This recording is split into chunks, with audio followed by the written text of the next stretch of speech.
All right, Filmatic's back. Thanks Yep.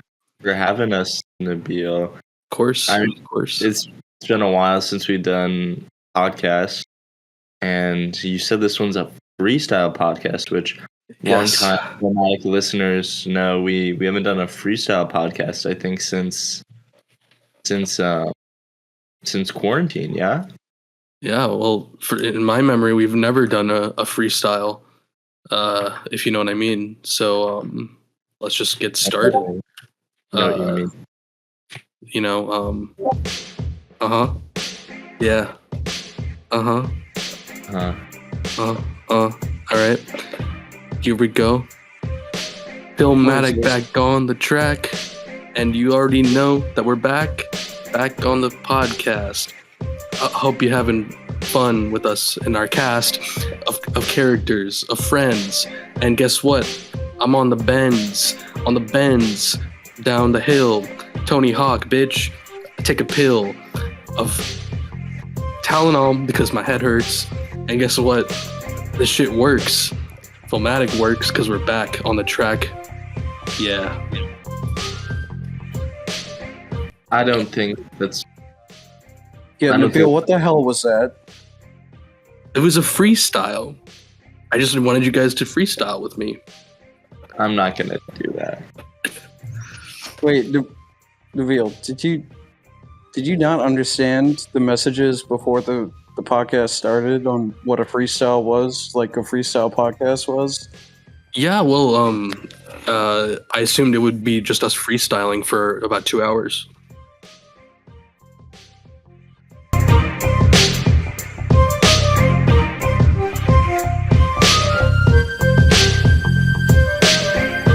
All right. And then hard cut there.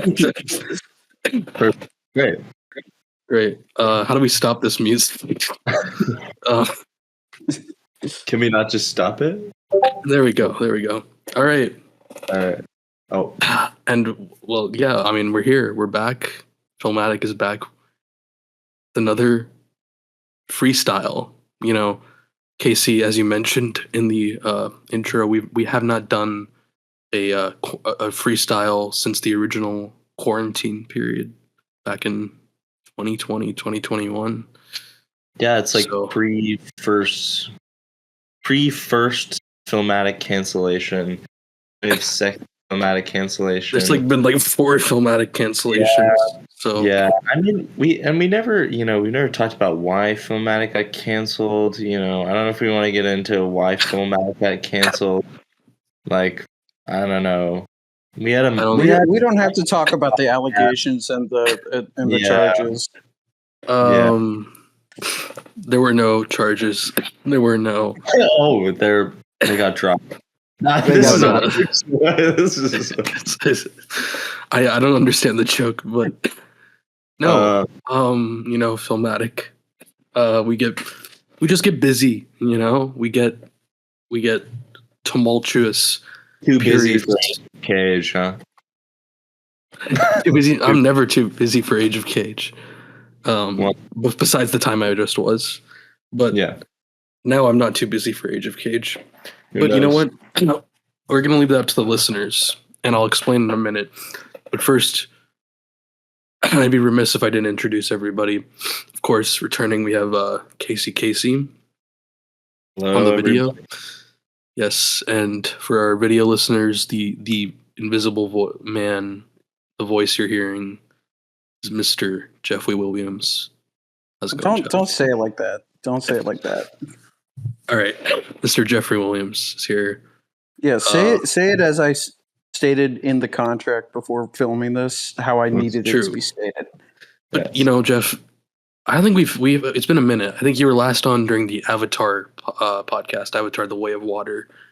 And it's it's crazy because every podcast you've been on, I feel like you've been such an integral part of the banter between you and Connor, or I don't know. I feel like we've only seen you in an ensemble, so now we're gonna get Jeff in a more intimate setting. Your uncut, raw Are you uncut? Is that what? You know. No. I'm cut. All right, Yeah. we're gonna. No. I'm excited. This will be good. This is the first time hearing. Breaking news. But yeah, no, I mean, it's good. It'll be fun to be in a podcast where I'm not just, making fun of Connor the whole time. So, Yes. And speaking of Connor, of course, we'd be remiss but to mention the fires in Los Angeles. We hope everyone's doing okay. I mean, Connor's been marked safe for those wondering.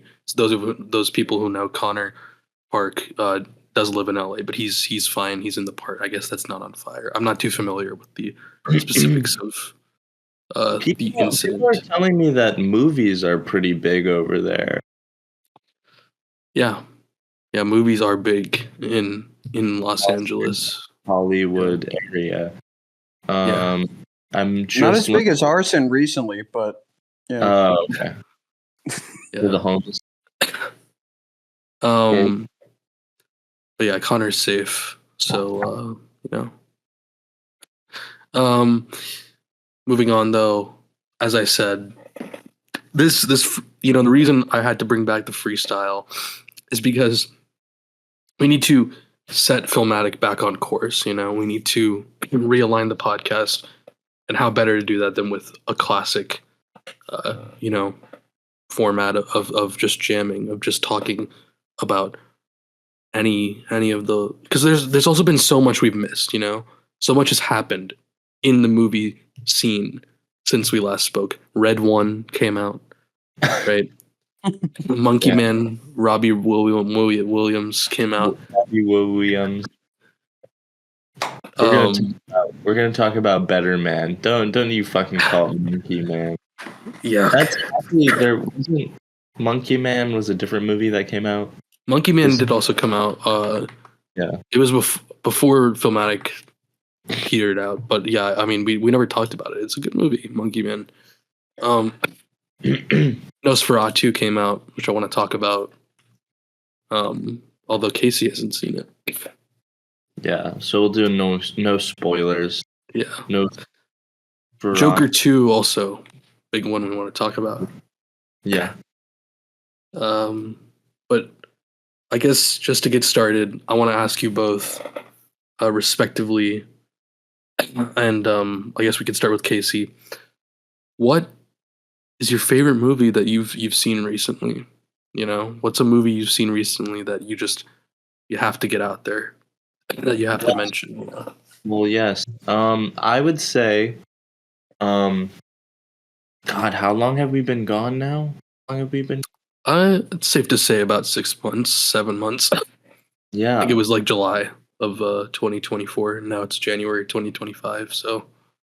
Yeah, I've seen a good amount of movies since then. I know towards the end of last year, 2024, I was picking up steam.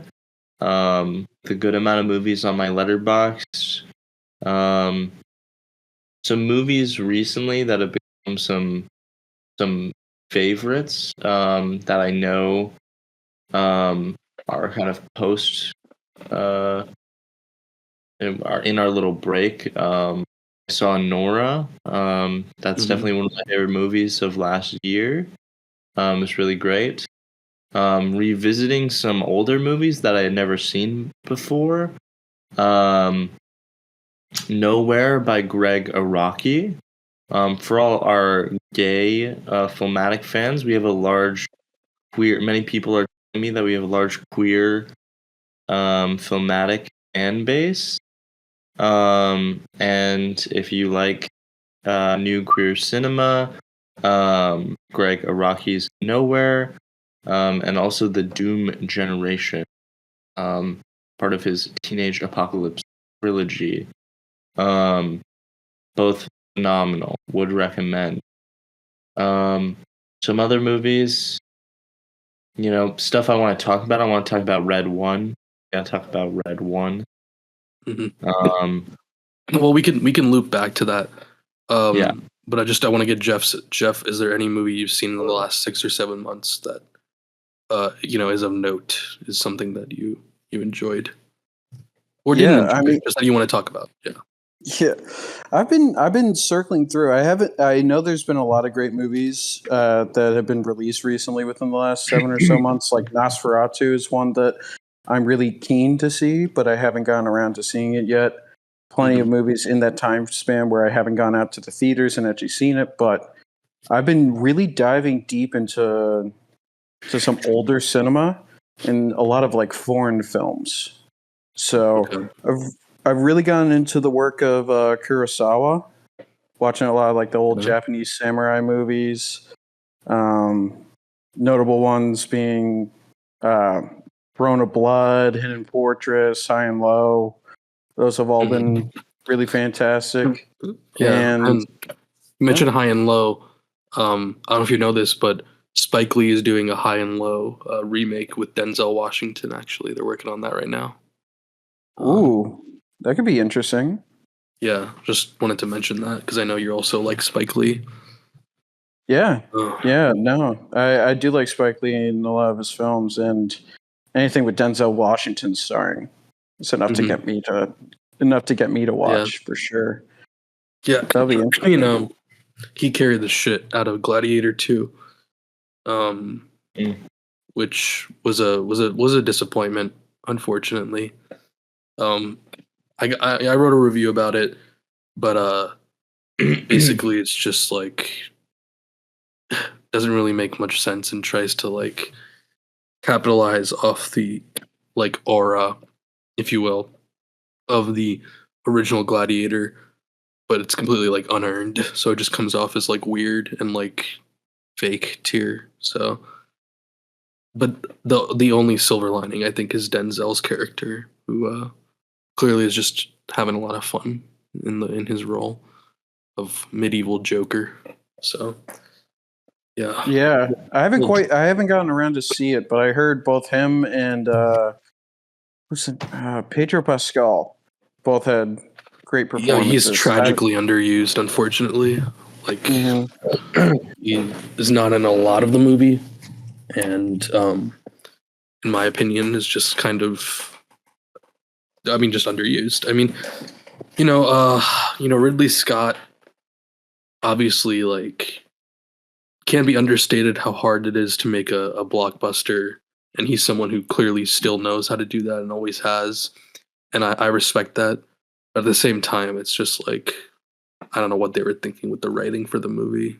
Um, so uh, I don't know. I mean, I wouldn't not recommend it. It's still like an entertaining watch, but it really just fucking I think it kind of ruins the legacy of the Gladiator film. But I guess it is what it is.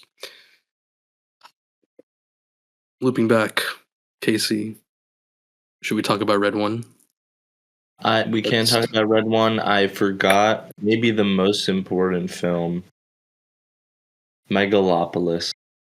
And I won't talk about it too much because I don't think anyone else has seen it, which is a Yeah, damn no. shame. I did want to see it. Fucking disgrace that you did not see it in theaters where it's meant to be Yeah. seen. Where I'm Alright. sure you did you stand up and do the part where it's like someone's talking to Adam Driver on the Yeah, I did it Yeah. myself. Mm-hmm. Yeah. But Red One. Go to Red One. Red One. I think we have a good we could do a good format here because Jeff, you have not seen Red One, right? Mm-hmm. That is correct, and don't worry about spoiling it for me. Well, I was wondering if you had any questions about it that we can answer. Yeah. Like What do you Was know it as about bad as? I know that the trailer did not look great. yeah. I know that it was an all-star cast in quotes. I mean, The classic. objectively, it is a pretty big cast. I mean, Dwayne Johnson, Chris Evans, Lucy Liu, J.K. Simmons. I mean, this is a Nick Kroll? Oh yeah, true. Nick Kroll is in this movie. Yeah. So on paper, that's a lot of money. That's a lot of the budget going towards the salary of these actors. But Um, where do we start with Red One? Red One. I mean, I feel like I could talk about how terrible. It's the first movie I think I've ever given half a star.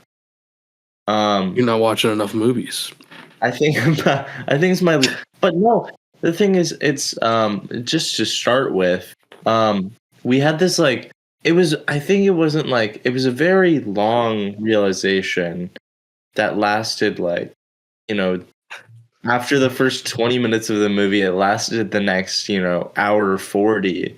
But it's just a very long, slow realization that it was like anything that was like funnily bad, enjoyable was just slowly slipping away.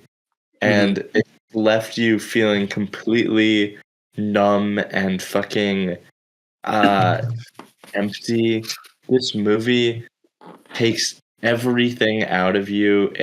There is so little color in it. Everything is gray.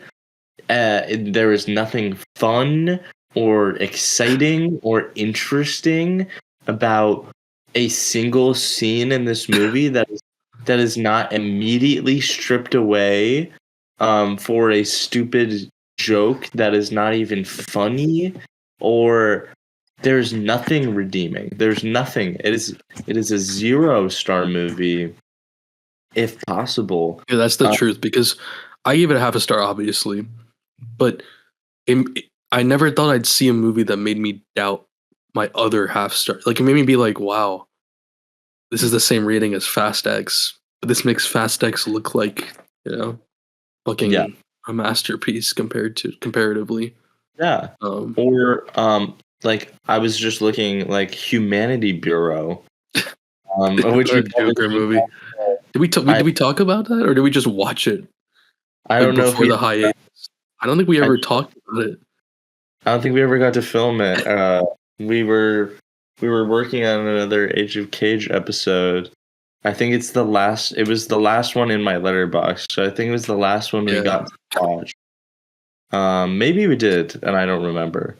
I don't think we did. I'm pretty sure we did not talk about it. Our last one was about magic, sci-fi. Our last one was Sorcerer's Apprentice and all that. Yeah.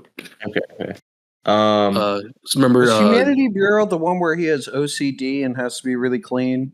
No, that's Magic. No. That one was great. All right.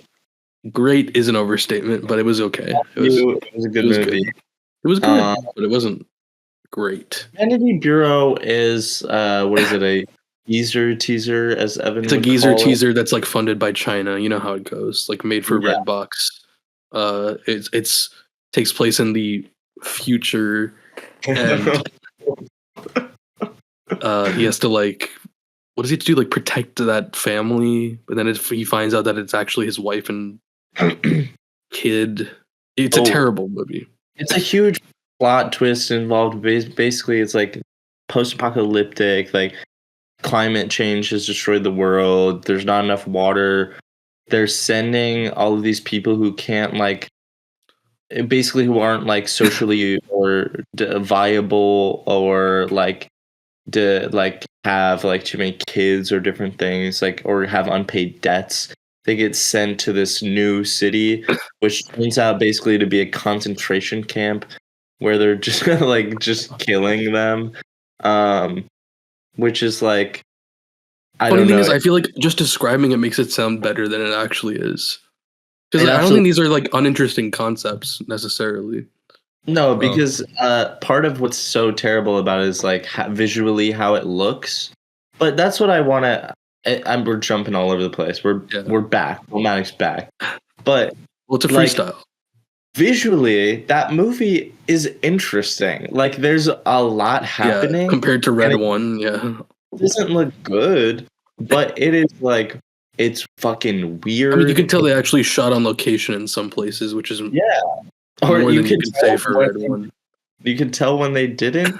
They make it like interesting to watch, at least by like how bad it is, like when the driving scenes and different things. But yeah, also the movie ends. We'll talk about that. Hopefully, we'll get around to that episode. We'll have to rewatch it. So I don't know if I want to do that episode. Yeah, we'll see. But the movie ends basically with like a there's a line that's literally like, "Let the revolution begin." And I think Nick Cage literally says into like he's like delivering this speech where he's like revealing the truth about this concentration camp city. And he's like, "You know what to do." And then like fire bombs a car, and then it's like, "Let the revolution be." And then it's played like completely straightforward, like this is supposed to be badass and awesome. And it is, and it is. Red One is not. It sucks. It's so terrible. You know, Red One, I think, is it's anti-movie. You know, it's like the fact that it exists is an affront to film and like cinema. And you know, I would have said that about Fast X at the time. I would have said that about, you know, I'm sure Humanity Bureau, but I really do mean it this time.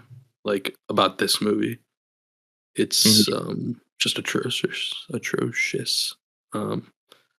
Maybe the worst script of any movie I've seen in certainly recent memory.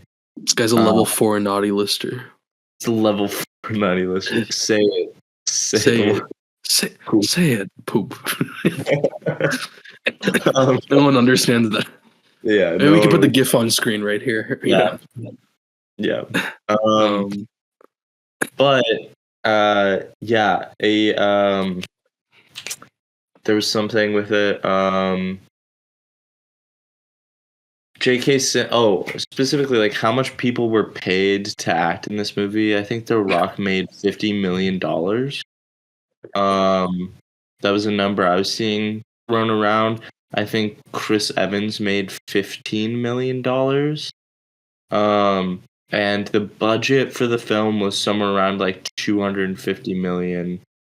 So they're the majority of the budget. Yeah. Yes. It's the actors. And but at the same time, I feel like you can tell that money was spent on the CGI. Yeah. So I think that's what's weird. You can tell that the CGI isn't cheap, but it still looks terrible. Yes. Well, it's like you and Darren, I think, made a good point of like the final fight scene in Red One, how similar it is Black to Panther. Black Panther. It's like, money was spent on that too. So it looks like a PS3 scene. Yeah. Cutscene. Yeah. But yeah. And that one, the whole fight scene, oh my god, lighting in movies. I mean, it's like a big this is a big problem this is a large scale problem. I mean, I know people were talking about this in Wicked, which I haven't seen. I haven't seen the movie, but it's being used as an example, and I've seen clips. Remember the gay Filmatic fan base I was talking about earlier? It made a lot of money. It made straight money. It made straight money. Can you apologize to them for not seeing Wicked? To my gay queer community. Whoa, hey, whoa. Well, okay. To the to the LGBTQ plus. Whoa. What, you can't say that? You can't say the F slur. Whoa. Hey. All this will every time it's beeped, just you want me to beat myself into sounding like I'm saying the F slur? Yeah, I'm gonna do that. Yeah, I do want you to. You know, just because you guys said it, I'll do it. I'll definitely do it. It's why you got canceled before. I apologize to the gay community for not seeing Wicked. Thank you. No one take that and splice out for not seeing Wicked, so it just sounds like I'm apologizing to the gay community for doing something terrible. But I have, I'm an ally. All right. I was saying, I've seen a lot of clips from Wicked, because it is, I think it's the number one movie of 2024 box office wise or something. So people were using it as a example for that reason, as to like lighting is so bad in movies nowadays, I mean, you compare, the top 3 biggest movies of the last few years, respectively, with any type of movie quality wise from 1986, and the difference is night and day for the lighting. Like it's become for some reason a lost art, but also it seems like it's not a lack of skill. It's like a specific choice that's being made, I guess. Mm-hmm. I mean, obviously, like Nosferatu, for example, is great lighting. And it's all So like practical, right? yeah, it's yeah, no, it's all practical. It's all just traditionally done. So it's strange. I mean, Mm-hmm. I don't know. What do you think about the lighting issue? I think that yeah, I mean, I will be honest, I don't know much like technically about like anytime I see like a behind the scenes, like I remember watching, I think we watched together this like behind the scenes of the like opening fight scene of the Batman, where Mm, they show like how bright the lights are for the scene that is very dark. Like how it's like the idea of like you need to, light it up really bright. My so background's you, in yeah, theater. It's not exactly the same. It's yeah, more theater. It's more of like a sculpting art onto. right. Because you're Um, seeing it live when you watch a play yeah, versus a movie where you're seeing it in post. exactly. Um, I think, I mean, yeah, no, it's. I guess what the struggle again is not that clearly there is a talent for this and there is knowledge and education done in film for this, as we know from movies like the Batman and Nosferatu that are showing it the right way. The question is, why are big movies like Wicked, like any fucking MCU movie, why are they Mhm. choosing to not employ these techniques? And I'm sure part of it has to do with fucking rushing and like not Mhm. caring because you're reshooting things at the last minute and all this stuff. Part of it, I don't know. Maybe it all just goes back to fucking executives, right? I don't know. Yeah, maybe it's money. I don't know. I think it's like, Yeah. I think it's time. I think it's planning. Because I think yeah. this ties into the CGI thing. Like, Mhm. for example, just to keep using the superhero movie comparison, since we were talking about like Red One, which is basically fucking superhero movie tier. Uh, you compare that to something like James Gunn's, like Guardians of the Galaxy or like the Suicide Squad, where he's someone who we know objectively from, information that and videos that are released that there's planning done. Even though his movies are like CGI heavy, like Guardians of the Galaxy, it's Mhm. fucking tons and tons of CGI, perhaps even more than something like fucking Captain America or whatever. Um, it still looks better because he's actually writing a script and not starting production until his script is ready and not changing anything from that and not reshooting unnecessarily. So, if you've planned it 2 years in advance when you're going into pre-production, then I think that's the difference, I think. And I think that counts for both CGI and lighting. If you're planning every single shot, then it's going to end up looking good because you're working on it for 2 years. Versus if you're not planning and it's being done 3 months beforehand. Like this new Captain America movie, which apparently had reshoots up until like now, and it's coming out next month. Um, I don't even know how that works. yeah, it's crazy. They'll do Yeah. anything to, keep the Israeli superhero in the movie and looking good. So Yeah. Yeah, I forgot about that. yeah, it'll be Um, interesting.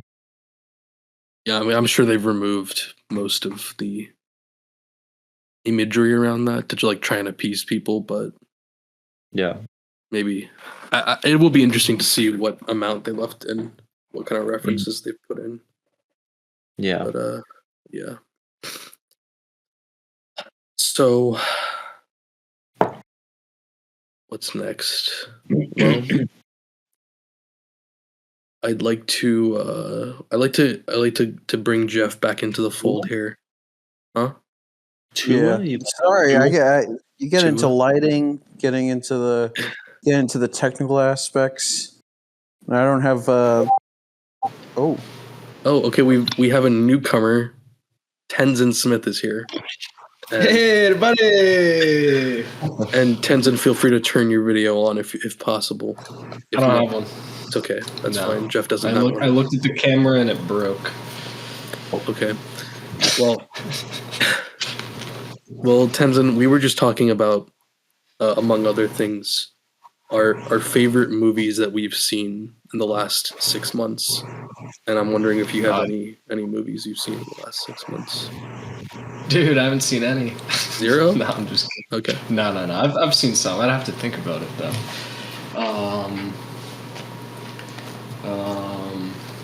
Saw the new Bob Dylan movie. It was pretty solid. Okay. Timothy Chalamet. Timothy Chalamet. You know, I don't like the kid. All right. You don't like the kid? No, I don't like him. What did he ever do to you? He didn't do anything to me. I just don't like him. All right. Timothy Chalamet do to you, Nabil? What did Listen, he do? He's a little. He's full of himself. Okay. This guy, this little kid, thinks he can play Willy Wonka, right? You should see the Dylan movie. He's really full of himself. But that's kind of like Bob Dylan, though. Yeah, I guess the shoe fits there. I don't know, at least early on. Yep. So Tenzin, we have not had you on the podcast since I want to say 2021. Back when we did the episode with you and Ben Hardvigson. Oh yeah.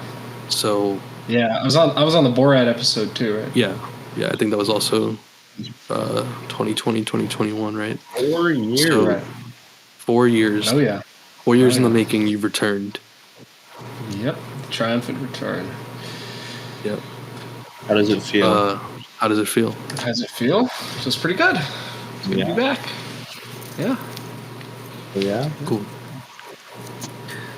It's notable to point out that Tenzin is standing in front of an industrial grade fan. Yeah, I can turn my noise suppression back on. Yeah, if you can just maybe. The problem is, though, I mean, you guys know what happens sometimes with it, though, right? No. What happens? Okay. All right, it's on. Let's see how it goes. Oh, it's better. I mean, yeah, it's immediately better. Well, I guess that's what it's for. You know what happens when the noise suppression turns on, right? It's Yeah. My audio quality increases dramatically. Yep. Okay. So, Tenzin, what is your favorite movie? Yeah, good one. No, I don't know, man. It's like we missed 3 years of Tenzin. It's a good question. We need It's to a good give question. the audience an idea of your character. They don't remember. It's a good question. It's been like 3 seasons. Yeah. Who are you? All right, Who all are right, you? all right. Tenzin, who are you? You Tenzin? Yeah, I guess. I guess Depends I'm on who's Tenzin. asking. Right. Depends on who's asking. Okay. That's who I am. Who's asking? The listeners of Filmatic. Doing Okay. a Nardwar. Well, if the You are Right. Tenzin? Smith. Thank you. Yeah. Yeah. Doodaloo-doo. Yeah. Dude. Right. No, okay. I don't know, man. It's a tough question, but right now I'm just going to throw out an answer. I'm going to say Koyaanisqatsi. Oh, okay. I like that answer. I knew you were going to say it. I'm just going to throw it out there, man. I mean, that is objectively a 5 out of 5 film. I mean, it is. I think everyone should watch it. Everyone I should, think it should be and required everyone viewing. should be forced to watch it on the biggest screen they have and with all the lights off. I'll add that. Right. Oh, and with the like volume turned up so Yes. loud it hurts your ears. And Oh, with yeah. the psychedelics in your body? Yeah. You don't Well, need preferably, psychedelics. but- I would But say. you don't need it. The don't movie need it. itself. I mean, I felt like I was high coming out of that movie. Yeah. Genuinely. Well, then just and I watched it imagine. in a class my first semester of college. That's awesome. It was. It really is an otherworldly film, and Oh yeah. some would even I say watched it life changing. so- Yeah. Why is it for our Yeah, why listeners? is it your favorite? Why is it my favorite?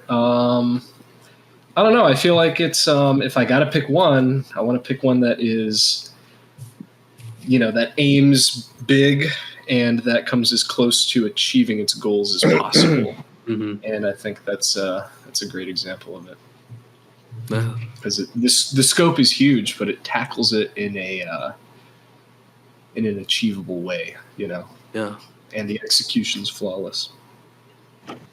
That's a pretty good answer, actually. That's Right. I thought you were It's gonna say unique, like Iron Man or something, like. Nah. Thought you were gonna say Red One. Red One. Any thoughts So on Red One? Tenzin? Red One? Never seen it. What's Red One? Oh, Only the well, worst movie of all time. It's the Oh, yeah. exact opposite of Koya Naskatsi. Oh, so it's only dialogue with no music. It's literally a lot of dialogue. It's only I actually dialogue don't with remember no any music. music in the movie. It's only Yeah. dialogue, no music, black screen the whole time. Right. I wish. It's bad. It's bad. But Red One. Let me pull up some info on that. it's starring The Rock, Chris Evans. What the hell? How is that not getting caught by the noise suppression? Because it's not noise. It is noise. It is objectively noise. This is quickly becoming the Red One freestyle. Yeah, seriously, I wasn't expecting to talk about Red One this much. Were you guys talking about it before I got on? Yeah, we were. Oh, yeah. I saw the trailer for this in the theater. Did you see the Jay-Z trailer? The one with Dirt on Your Shoulder playing? The one with Diddy in it? No. Jay-Z trailer? The main trailer for Red One has Dirt on Your Shoulder by Jay-Z playing. Oh, okay, I got you. I thought it was a Jay-Z biopic. I was going to be like, yo, what a time for that. Yeah. You want to talk about Diddy? Not I PV want to Diddy. talk about Speaking of Diddy, Right. Jeff, What is that transition? I was just trying to transition it back to you. Why did you take that so weirdly? Because you presented that so weirdly. Oh, What do you know, Casey? No, I don't know anything. Okay, You're good. Are you There's sure? nothing to know. There's Okay. nothing. Jeff, you're a big Diddy fan, right? What's your favorite Puffy song? I honestly couldn't name one. Me Mo neither, money, mo honestly. problems. Jeff Oh, calls. yeah. I've heard that as an expression, but I couldn't tell you what it sounds like. Daddy. Yeah. Really? Oh, yeah. And they call himself Love. Like, have you seen that interview clip with him? No. Oh, dude. No. Just play the audio. You want me to play the audio? Jamie, pull that. Yeah, exactly. I can play the audio if you send it to me, and then I'll put it in. Okay, but I was saying, Jeff. When Tenzin joined, we were trying to turn it back to Jeff because Jeff, we need to know your character, what you've been up to. It's been True. a while. It's been Avatar a while. It's was been 3. That's like 3 years. Yeah. No, 2022, I think. Really? December 2022, I believe. Yeah. Well, yeah. So, your favorite movie, Jeff? Ooh, that's a tough one. I'll probably go The Hateful Eight for me. Really love that movie. I love there's something about a movie that's very contained in setting and is mostly focused upon the drama of that setting. Okay, so this is Always interesting gets me. because The Hateful Eight to me feels like a stage play. And Definitely. Casey makes stage plays. I did. Oh, wow. I didn't know that. Yeah. So, Yeah. Well, so I here's this is completely unhelpful for conversation, right? I've not seen it. I've seen parts of The Hateful Eight, okay. but it's one that I admire, and I have heard that about it. Because one of my favorite movies ever is actually one of the first plays I ever worked on, but was also a very famous movie, 12 Angry Men. Great one. And it's just great play, great film, has Henry Fonda. You know, and yeah, I love those like there's a specific name for them, but those movies that are contained kind of in like a one room. Right. Have you seen Breaking Bad? Yes. The Fly episode. The Fly. Yes. Yeah, dude, Yes. it's one of the best. It's possibly my favorite episode, actually. There It's you go. definitely up there. There's definitely something about having just a very contained plot with very few characters. The less, the better, honestly, with a lot of those. And it's just the drama around a certain problem to overcome. Right. That just it's very intriguing, especially if it's something that's very layered and complicated to come to an issue, because it's really focusing around that problem, and the plot of the movie really serves as the whole drawing factor for the audience, rather than focusing on all the other pieces. It is really just so plot heavy, and from a storytelling perspective, I feel like you get a lot out of that, especially if you have tremendous actors like Henry Fonda in 12 Angry Men or Samuel L. Jackson in The Hateful Eight. It really allows for the actors to shine as well. Yeah, and I think there's a bigger conversation there of just like kind of what we're talking about. I don't know, with these huge big budget movies where it's like here they spend a lot of money on all these different like I don't know, like you can make a great movie that it doesn't even necessarily I don't know, maybe budget isn't everything. Maybe it's still but it's like when you have just like a little bit of a smaller focus of what you're going for. I don't know, maybe that's what I'm personally just more interested in right now. But even like I don't know, like kind of branching off into something else, but the Em and I are trying to see The Brutalist. Saw the trailer for that. This new Adrian Brody movie. It's notably, I mean, it's like an epic. It's 3 hours long. It's being presented exclusively with an intermission.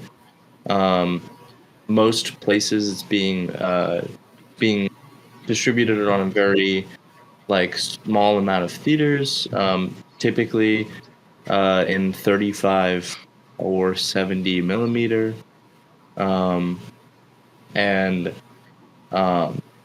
people are just saying that it's like very like it feels like it's like a lost form of filmmaking, that it's like people are like didn't know that we could still make movies like this. And it's I like, feel like yeah, like a $10 million budget movie. Like they Really, were that able, low? yeah.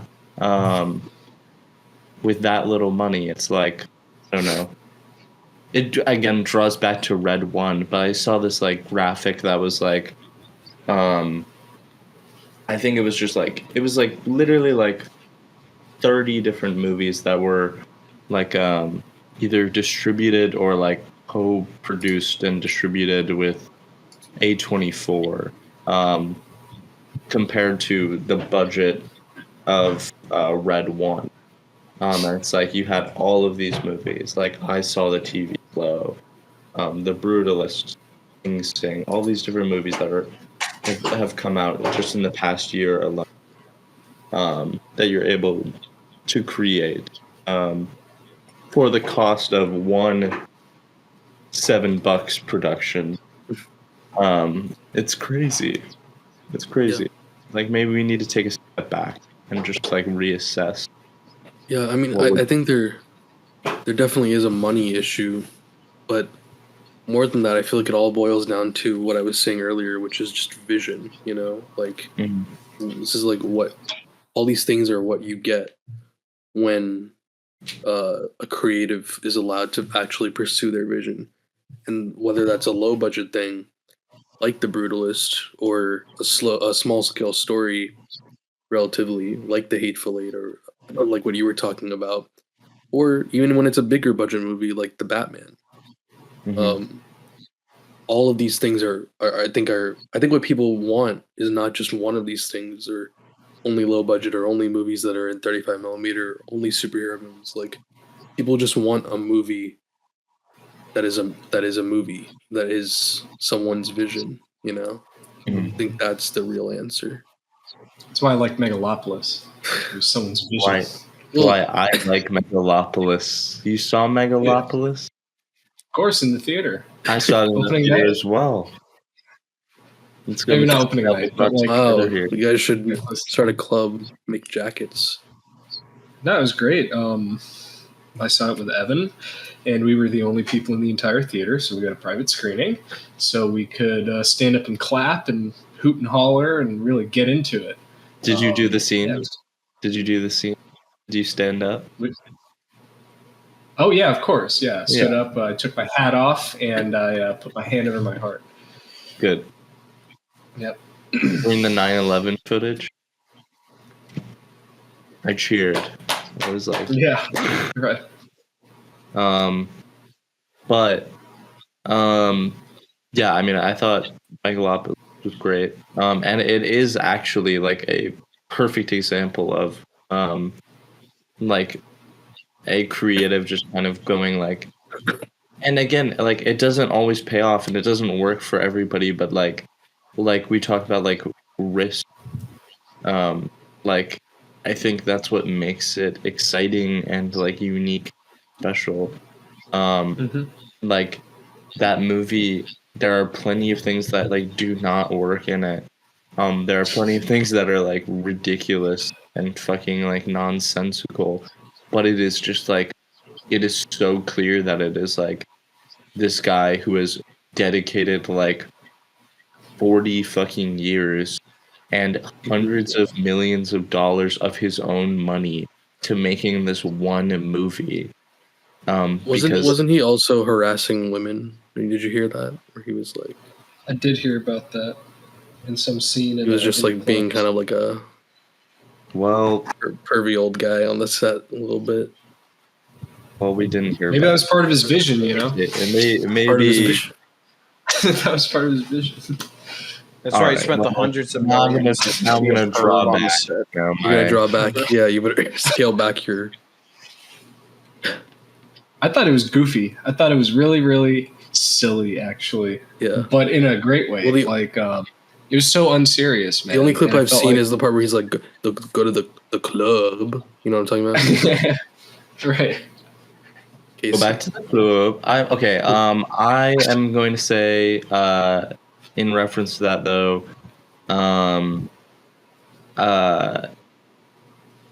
what was it? About Francis Ford Coppola. Yeah, not great. We try to, for example, I'll give you, Adrian Brody in The Brutalist is probably going to win the Oscar. It's Halle Berry, like, unconsensually on stage when he won the Oscar for working with a child rapist in 2000 for his role also as a Holocaust survivor in The Pianist. But I think we can try to separate, but it's good to bring some. Try to separate those things from the movie as much as you can, but it is important to say that there are certain checks and balances to creators having total control over a project, which I do think is another interesting role. Right. So maybe that is going to be considered with that as well. Checks and balances. Like having Yeah. like a... Which is like not just like creatively, but also like in the actual like production movie itself. Yeah. Interesting. That's interesting. Guys, Also, he's an old Italian man, so I checked out for being a pervert. yeah. I'm not Well, it sucks because we worship being a pervert. we worship Nicolas Cage on this podcast, and he's Nicolas Cage's uncle. It's interesting. It's interesting. It's all big one happy family in Hollywood, isn't it? Hi guys, I'm thinking about. Speaking of Jeff, I don't know. I was trying to do like a. I feel like there's a vacuum with Connor gone. It's just we gotta. I've become Should get him back on here, man. He's got a. Connor, if you're listening, let's just come back, bro. Come on, let's come back. Tell us the insights, the scoops about what Hollywood's really like. Yeah. True. That's so true. Yeah. He's our man in the field, he's gonna report back to us. Yeah, we'll get him back on. No, guys, I'm thinking about our last. We've had other freestyles, other quarantine jams, and a common thread in the past was there have been some arguments. Ooh. Sorry. It's very sarcastic. Listen, I'd like there to be some arguments. So let's argue about something. What's something that we disagree on, right? Okay. How do we find that? Like, what's your hot take? Yeah, what are some hot takes? Let's hear some hot takes. Oh, dude. I gotta warm up for those, I'm too cold right now. Okay. Just think about it. I mean, does anybody have any opinions? I think this is always a great one, The Last Jedi, I think it was fantastic the best movie. Okay, everyone has the correct opinion. That's crazy. Yeah, I think it was the right take. Just had to put it out there. I will say, for me, speaking to a lot of Star Wars fans, I never watched Star Wars. I mean, apart from the episodes 4, 5, 6, I had never watched any of them until I was 21 years old. So I didn't watch any of the prequels, didn't watch any of the sequels until much later, and decided to do so in a movie bender, if you will, and just pounded them out. And I just can't comprehend how someone couldn't like it. Such a fantastic movie. Yeah, no, I mean, that's exactly, I think, the point, which is you have to literally be a bonehead. You have to be an idiot. You have to be intentionally ignoring, I think, good cinematic choices to actually hold the opinion that it's a bad movie. Not saying you can dislike it, you can not agree with, I guess, the direction of the story, but to say that it's a bad movie, like people, I mean, we've been through a lot in terms of people arguing about that. The people picking at the choreography and people picking at, they disrespected Luke's character and all this stuff. It's well, I think a lot of that is just people have an idea of Luke, and it's just set in stone for 40 years, and it's not questioned. He's just supposed to be unimpeachable good the whole time. He's not supposed to have any challenges besides the challenges in those movies, and once he's overcome those challenges, he's just pristine and perfect. Which is just stupid again. It's like you have to be an idiot. You have to, if you're not a child, you have to be an idiot to actually expect and want and get mad that a character isn't undergoing any kind of change or isn't like having to fight any kind of conflict in character. Which I guess a lot of people apparently are like when it comes to Star Wars, which is confusing. Well, I feel like a lot of Star Wars fans might not be movie fans, if you catch my drift. Fair enough. I don't know. They just like those movies and they have nostalgia and they're all like, yeah, I remember back in the day when I saw The Empire Strikes Back in the theater. Yeah. And that's all they want from their new Star Wars movies. Before it was woke. Right, exactly. Yeah. Yeah, no. It's I think easily my second favorite Star Wars movie. Really? Yeah. Well, I wouldn't go that far, but you wouldn't go that far. What are your top few Star Wars movies? Oh, dude. All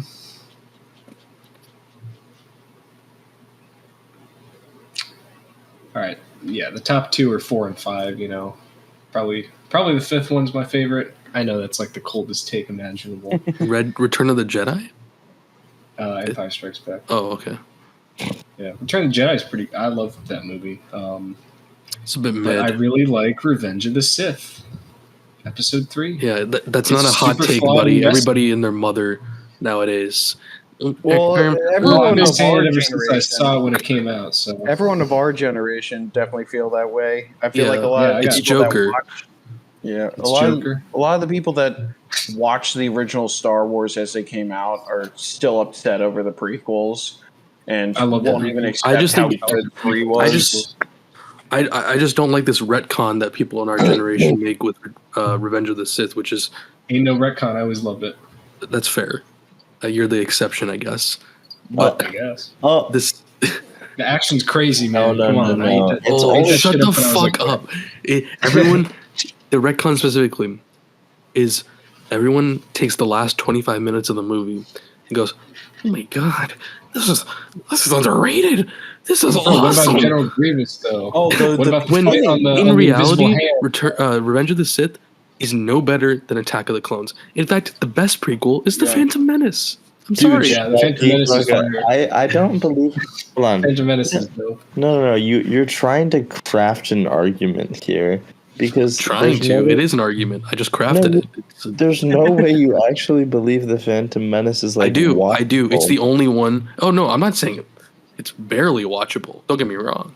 But of the Barely watchable. three, it's the Better than only Last one that Jedi. has a somewhat cohesive idea of a story. How does Revenge of the Sith not have a cohesive? Oh, It's rushed. It's too how does it rushed, not have a bro. cohesive story when in the last 25 not. minutes Obi-Wan and Anakin have their great falling out? Shut the fuck up. Shut the fuck up and It's go not drink a juice just box. That's what we're here for. It's That's what not we're here just for. over the last 25 minutes. What do you mean? Oh, it's It's not over over the the last It last- is 25 rushed. minutes. It is Over rushed. the last No, Anakin's fall from movies, grace is rushed, It is and it feels so a little rushed. unbelievable. It is Thank a you. little. But I don't care because it's so epic. Yes, that and it's I respect fine. that you don't care, but I think It's a flawed movie, the fact but that it's a at least spectacle, yeah. and I can't look away. again only the last 25 minutes is a spectacle. Most of it is No, as that's boring cool. as Attack of the Clones. General Grievous is sick. You No, know, I there's will four General say, Grievous though- is sick. He's coughing a lot. He's got some sort of Oh, yeah. face disease. Oh yeah, no, he's got like half of a decroded lung. You know, Yeah. he lives in a suit. I He's will even worse say than though, Vader. I think a lot of the storyline with Anakin is very good in terms of like what actually leads him to eventually go down that path, and I think there's decent story building, but it just jumps from 0 to 100 in the last 25 Yeah. minutes, and I will give you that. But Yeah, I it's do. rushed. It is rushed to get from A to B, but the build up to A is still very good. One is by far the worst You're wrong. Okay. Star Wars movie. I think That two is is so worse. cap. No, 9. Darth Maul is so Nine, good. Obviously, Nine. it's Rise of Nine is the Skywalker. worst. Nine is the Nine. worst. Yeah, sorry. Nine Nine, makes me want to vomit sorry, in Rise my of hands. Skywalker is worse. Do something Sorry, it's terrible. not, but it's I don't know. it's literally it's above that by. That is It's cap. so- The worst is Rise of Skywalker, and then it's agree. Attack of the Clones, and then it's Revenge of the Then Sith. it's Attack of the Clones. No Attack way, of the bro. Clones is at least enjoyable.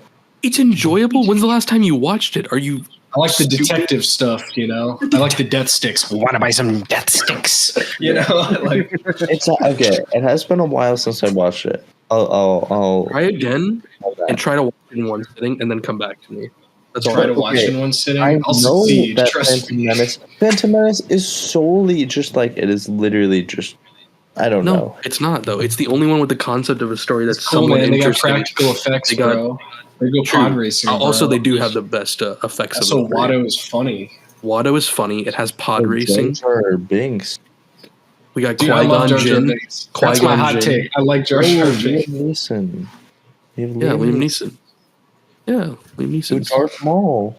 Oh, Yeah, Darth Maul's so sick, dude. Darth Maul. That part when he pulls out the lightsaber and then the other side comes out and you're like, Fuck up. whoa, they can do that? It's like, whoa. Yeah, it's actually insane. yeah, that's pretty I cool. maintain it's the best one and the only one where You're George trolling Lucas. I never said I agreed with all of George Lucas's dumbass fucking story choices and lore choices. But of the three, it is the most watchable. And if you ever rewatch them, you're gonna see that I'm right. The second Okay. one, Or the first one, Phantom Menace. The first one, yeah. I think as a story, it is definitely the best. Like in terms of like a self-contained story. Yeah, like Attack of the Clones is all over the place. Revenge of the Sith Yeah. is mostly all over the place till the last act. But I'm also just like I don't know. I view them as like an enjoyable from like a like here with Star Wars. It's like 9 is bad because it is like that's just all over the place. clusterfuck, Unenjoyable start to finish. Everything wrong with these movies, right? And like how they make that's on a different with the prequels. It's like these movies have a lot of flaws, but I find when I have watched them, and again, it has been years. It has been some years. I find that watching episode 2 and episode 3, I have actual enjoyment even in those bad parts. Episode 1, I find boring as fuck. That would be episode 2. But episode 2, I think, again, in those like other moments, it's like. You know what episode 2 feels like? It just feels like a sterile, like, kind of mess. It just feels like sterile mess. That's some interesting phraseology you got there. Well, I say sterile because it feels like it's not alive. It feels like. It feels like looking at storyboards, kind of. At least seem like visually like intriguing and interesting to you. Phantom Menace is intriguing to me. Yeah, I like the part where they put like the Q-tips in the stands to be like the little people. Have you seen that? It's like this special effect. These miniatures for it still, you know. Yeah. Well, that's the other part is that as these go on, I think it's evident as the years go on throughout these 3 movies, George Lucas obviously has a fetish for fucking trying new at the time CGI, and he just starts cramming more and more of it into each movie. And like Tenzin said earlier, 1 is the only one that has the most practical effects because in the chronology, it's before he had the opportunity to stuff that crap in. Yeah, I don't remember too well, but I remember it looked pretty good. But you're right. I watched it pretty recently. That looked pretty sick, dude. The lava looks real, looks hot. You can see the heat coming off of it.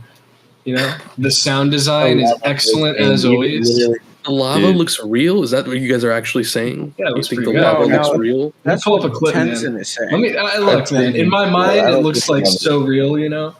But let me see. Yeah, because you probably last watched it when you were 12. That is not true. I last watched it like doing 3 all years the ago. fight choreo themselves. Right. That's It's crazy. good in all 3 of the movies. I think they're equal. I don't think it's any better in Revenge of the Sith than Yeah, it is because there's more of it. Phantom Menace. And there's like no good lightsaber fights in the second one. Count Dooku's kind of like whatever. Well, so yeah, I guess not counting the second one, but between the first and the third, I think First one's got like fight. Dude, the first one's got it's got 1 really epic lightsaber fight. That's it. The Yes, third one's but got here's like the thing. 3. Dude. It's sometimes Tenzin less is better. Getting the build up to finally getting the lightsaber fight at the end. That's cool. That must have been really hype when people saw that Star Wars movie the first time. After not seeing a Star Wars movie since Return of the Jedi. That would be crazy. That'd be crazy. I like how they give you a little teaser earlier on, you know, on Tatooine. It understands the build up. It understands like the atmosphere of the Star Wars. Yeah, but 3 is just like no, but 3's also got the build up. In fact, it's got the most build up out of any. 2 and 3 is George Lucas just being gluttonous, you know? It's like him going, oh my god, they have CGI now, and then stuffing CGI and then being like, oh, we're gonna put all the lightsaber fights in. And I get it that sometimes that pays off, but I think most of the time it doesn't. You don't understand. You don't understand a creative like putting everything into something. Like again, I think I just showed that I understand it. If you watched Megalopolis, you would fucking hate it because you would say, there's all Megalopolis is like episode 3. But I think you guys. I think you know. I think you want to suck off the quote unquote creative, the idea of a creative so bad that you're willing to look past bad decisions just so that you can be like, oh, you can make up for a bad decision with a good decision. I think, and I think it does. I don't think you can cancel out a bad moment or a bad choice you don't with a good choice. You overwrite it. That's the same thing. And like there are different, like, I think there are different things I can admire about something, while recognizing its flaws. Yeah, I agree with that. I feel like I just did that in my own argument with even the Phantom Menace. I said it was barely watchable, but at the same time, it is the most interesting, I think. Tenzin, are you watching the trailer for Star the lava Wars looks right pretty now? good, man. No, I'm watching the scene. It looks pretty good. It looks pretty good. We're gonna get copyright striked for this Nah, shit. it's quiet. It's quiet. Look, my point is, Nabil, you say only the last 25 minutes is like what people remember. Whatever, the last act. I'll say the last Yeah, act. the last act. Do you know why? Because it's the best Star Wars of any Star Wars movie ever. It's Okay. straight goated, bro. Okay, buddy. Ooh. Ever heard of It's fire, man. Django It's the Fett, best. buddy? Jango Fett. And Jango Fett's cool, man. Jango Yeah, Fett's man, he's like like- Boba he's Fett, a but he's Boba like Fett. green, man. He's cool, man. Blue. He's blue. Whatever. you fucking I don't fuck. care. I don't care. And Boba Fett got his helmet, and it just looks green. You know what? 'cause it's I gold. wanted there to be more of. I want to see more of Bosk. All right. Bosk. Yeah, they put Do you know who Bosk. I wanted to see more of? I wanted to see more Boss Nass. You know, I have no idea what you're referring to. I thought you were a Phantom Menace stan, bro. I don't remember the names of every alien. That fat green guy who lived underwater. Okay, yeah. Come on, man. Anyway, I know I'm gonna get shit for this. I think Jar Jar Binks is actually funny. Me too, man. Me too, sir. You know, like I think- straight up. It's just good slapstick comedy for the most part, right? Yeah, he's a pretty funny guy. It's just classic comedy, genuinely. Just Classic. speaking gibberish. I mean, He's like he's the part where he's like trying to he's the fix the real shit, simple, the bro. pod ship, he's and he, sabotaging like, them the whole way. because he's electrocutes the himself, and then he like his tongue is all numb, and he's like, yeah, exactly. It's hilarious. Yeah, what about that part where the Eopie farts at him and then turns around and looks at him seductively? All I'm saying is, you can't tell me that you appreciate the Three Stooges and Tom Mr. and Jerry, bro. Bean and Tom and Jerry, and tell me Mr. you don't Beast? appreciate Jar Jar. No, Mr. Bean. And tell me you don't appreciate Jar Jar Binks. I like That's all. Mr. Beast. I heard he's been up to nothing bad. We're not gonna recently. talk about Mr. Beast. We're not gonna have a section of this where we talk about Mr. Beast. What? It's like he's doing like a film-related, He's not though. like reality TV. Ever heard of it? TV is not film. I don't know if you knew that.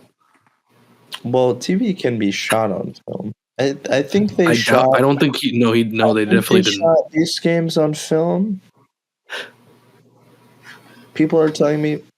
I'm hearing that they shot Beast games on film. Bee stings? Beast games. Beast stings. Beast games? Oh, they No. shot on film? Yeah, Like the Mr. Beast? It's pretty cool. yeah, He's kind of like Christopher Nolan, of the Yeah, YouTube he's- space. yeah. It was like Speaking of Christopher Nolan Odyssey, Christopher Nolan Homer Odyssey. Yeah. Oh, I had yeah. to Google. I had to Google what the Odyssey was, and Yeah, I never read That that was shit back in pretty- 10th grade. I'd like to take this opportunity to tell one of my favorite stories from when we read the Odyssey. What grade was that? 9th grade? O'Mahony's grade, class, right? 10th grade. Ninth grade. It was ninth grade. It was And I'm It was sure ninth I'll be grade. telling this again when we eventually do the Christopher Nolan Odyssey episode when it comes out. Okay. But, and I'm not going to censor his name because I don't think it matters. You guys Why remember would we have Brennan? to censor his name? You guys remember Brennan Oh, Carey? Oh, I thought you were talking about Christopher Nolan. Mhm. Yeah, I remember Brian Carey. All right, Brennan Carey, for those who don't know, was a guy in our high school. He was part of the jock crowd, but he was chill. So I got no beef. I got no beef against Brennan Carey. Unfortunately, I will have to humiliate him with this story, though. But I think he deserves it. So, Miss O'Mahony, our English teacher, did this thing where we started reading the Odyssey, and she did one of her exercises where she would ask like a question, and we would be in different groups around the room, and we would write on a whiteboard the answer to the Yeah. question, and then hold it up, and then it's like, oh, everyone gets a point or whatever, right? So she asked a very basic question. First day after we read started reading the Odyssey, literally question number like 1 or 2. freebie, right? And it was, what is the name of Odysseus's son? Okay, and the answer is Telemachus. Okay, just so you know, that's the name of Odysseus's son in the book. As soon as you said it, I remember. Telemachus. So everyone holds up their board. Everyone said Telemachus. It's a freebie, except for Brendan Carey, who held up a board, and his board said Tall Tales. Bro, what? Which was possibly the funniest moment. What does that even mean? It would, right? What is it? Why? Like, what? Like, there's so many layers to how insanely funny that is. I feel like Tall Tales, and the rest was history. Did anybody react? I think we were laughing. How could you not? Yeah, I think we were all laughing. I'm saying the teacher wasn't like, so Mahoney wasn't. I think like, she was just kind of was like. Yeah, she has no sense of humor. So well, yeah, she was terrible, but she's actually like maybe the worst teacher I've ever had. Yeah, she once accused me actually, of. No. I've had worse. We used to do those who remember or don't know. We used to do vocab in English classes in high school, and I don't know. Maybe there's a foreign listener who doesn't know that we do vocab in English. You don't think they do vocab in other languages? Do you think? No, I think I would. You don't think when they were learning English, maybe not the way that we do. This podcast, the way they did vocab. Maybe not the way that we speak English to listen to us. I just think maybe not the way that we do with like vocab books that have specific. Yeah, I don't know why we're picking on you for this tiny. I don't know either. I'm just trying to make sure that I'm clear for the audience. Rule number one of podcasting. That is rule number one. Okay. So we do vocab. And these vocab books have exercises in them. And in her class, we would come in every week, and she would read the answers out loud, and then someone else would like grade your book. And it was very she made it very like honor system. Oh, yeah. It's like the opposite of no cheating allowed. Yeah. And I came in very casually, and at this, I was sitting next to Tommy Guilford. As one does. And I don't know if anyone wants to make any Tommy jokes after, but I very casually, or she was like, all right, everybody take out your vocab books. We're all taking out our vocab books. And I took mine out, and very casually to Tommy, I didn't think anything of it. People do this all the time, I think, even in the class.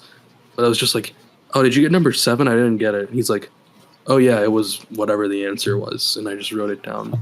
And she didn't say anything until we did the grading, and she was like, Nabil and Tommy, see me after class. Yeah, that's the type of shit she does, bro. She's a psychopath. Yeah. And then we go after class, and she goes, you guys know what you did. I was like, what are you talking about? She's like, you cheated. You asked for the answer on the vocab book, and you gave it to him. So, and then she made us, she had printed out these letters, and she said, your parents have to sign these letters that acknowledge that you cheated, or you're going to go to Saturday school. So I had to go home and show my parents a fucking document that said that I was a cheater, and they had to sign it. Damn. How'd that go over? Not well. Did you? I mean, I tried to explain it. Right. Who are they going to believe? Signature, I thought about it, but I was always scared back in the day of like forging signatures, because especially with someone like her, because she would like cross check it or something, like an actual signature. Oh, if it was like Dr. Dean, I would risk it. Well, Dr. Dean, you wouldn't have this problem. Well, in yeah, the first place. My parents early on had me sign for them at all times, just in case. My mom gave me blanket permission. Yeah, they were just like, don't abuse this, but just in case I forget to sign a note for you, you can write a note. Yeah. No, if it were any other class, I probably would have risked it and forged it, but not on Mahoney, bro. Like Tenzin said, she's crazy. She's like the warden, bro. She's like the warden. She's like I haven't seen or read Harry Potter in a long time, but she kind of reminds me of like Umbridge, Umbridge, absolutely. Yeah. No, that's the perfect. She even looks like her, bro. God.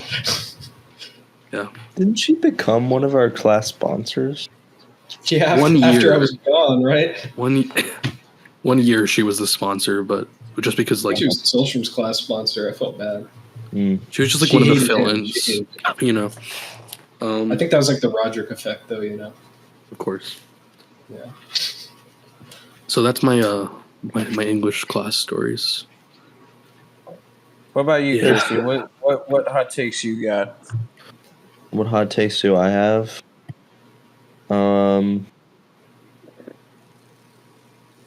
I think I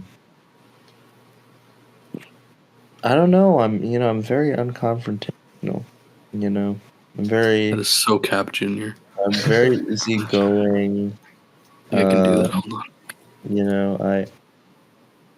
on. I see. I forgot about the sound. Yeah, we gotta use some of these, for the rest of the. No, it's okay. No, it's okay. What do we got? If you don't have one, I could just prompt Nabil. Okay. Yeah, prompt Nabil. Over time, me and you, Nabil, have had a lot Mhm. of disagreements over movies and stuff. A lot of times, you get very animated with me with some of my hot takes. Is there one I don't that even recall off sticks the top out? of my head, but I remember one that stems to mind. I said Uncut Gems was so unwatchable. It's literally no, the this one I only think was movie fair. It's the only movie I ever walked out of the theater. I didn't mind your. I mean, I don't agree, obviously, 'Cause you but got I didn't mind anxiety. your reasoning. Yeah, because you were like, I just have anxiety, and I think it is possibly the most anxiety-inducing movie you've ever So watched. that's a so you I can't problem, really blame. Jeff. Well, I'm just saying I can't blame you. I mean, I think if anything, that is a testament to the writing of the movie That's the whole being point. working. But yeah, no, I see what you're saying. Yeah. On an Adam Sandler note, are you guys excited for Happy Gilmore 2? Oh, that's No. gonna be great. Okay. Just glad we're all on the same page. Yeah, we're all I expect it to be no better than Hubie Halloween. What that? Worse. Movie Worse. Halloween. It's another Adam Sandler Netflix movie from a few years ago. Yo, when are we doing Spring of Sandler? Never. I don't. Maybe this is a hot take. I don't really think Adam Sandler is that funny. I don't think his movies are that good. He's got a couple good ones. Is that a hot take? I don't I think a lot of people. He's pretty beloved, from what I understand. I gotta ask you. I have to ask. Is it because he's Jewish? No, if anything, it's because he's white. Okay. The silences. There's your answer. No, I think Grown Ups is pretty funny. I didn't even know. Wait, is he actually Jewish? Yeah, famously. It's like part of his shtick. I wouldn't know. I don't know much about Adam Sandler. This is the first. You're telling me for the first time. You're telling me for the first time. First time hearing of this. It's confirming Nabil's prejudices. Speaking of Elton John, the headlights on the do you want to get on your little soapbox and talk about Monkey Man, Robbie Williams? Yes. Monkey I have Man. not seen the movie because I don't know where this movie is playing. I could not tell you within apparently nowhere.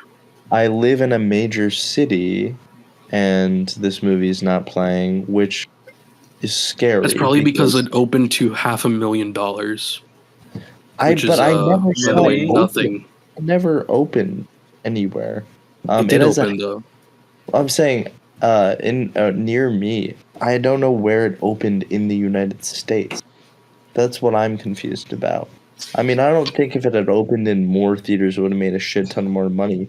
I'm just like, I know I saw something that said for the amount of theaters it opened in, it was, still drastically low.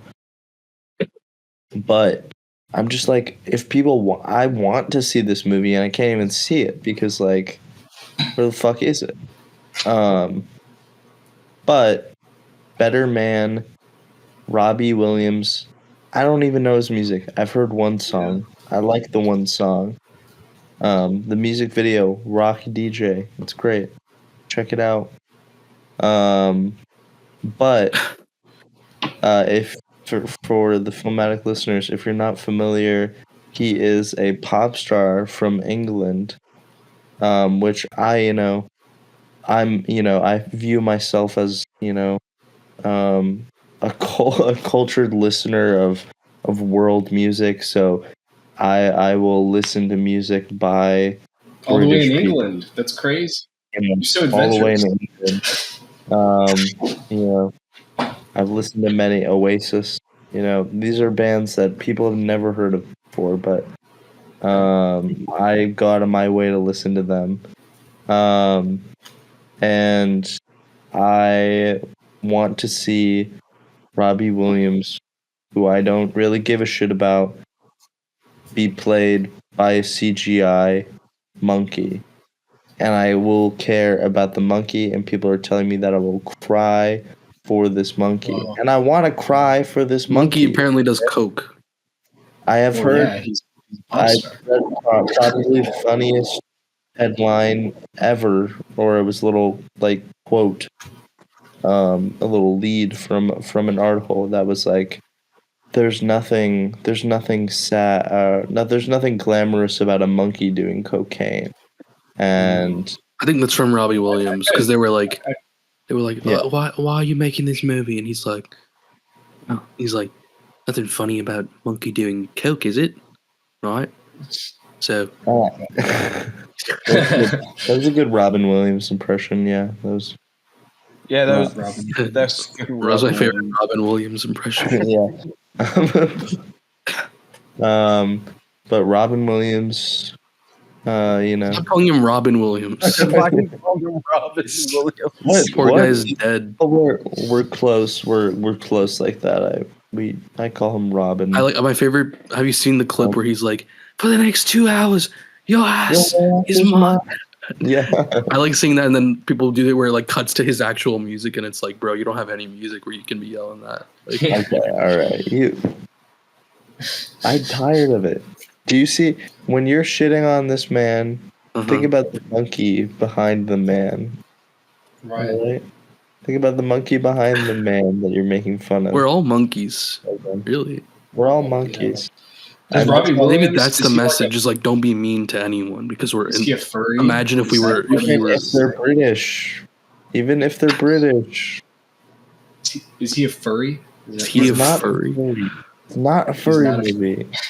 Oh, it's not. Okay. Well, I guess I will say, you showed me the Rock DJ video yesterday. I don't know if this is placebo because of knowing about the movie. He does act monkey-like separately. Quite simian.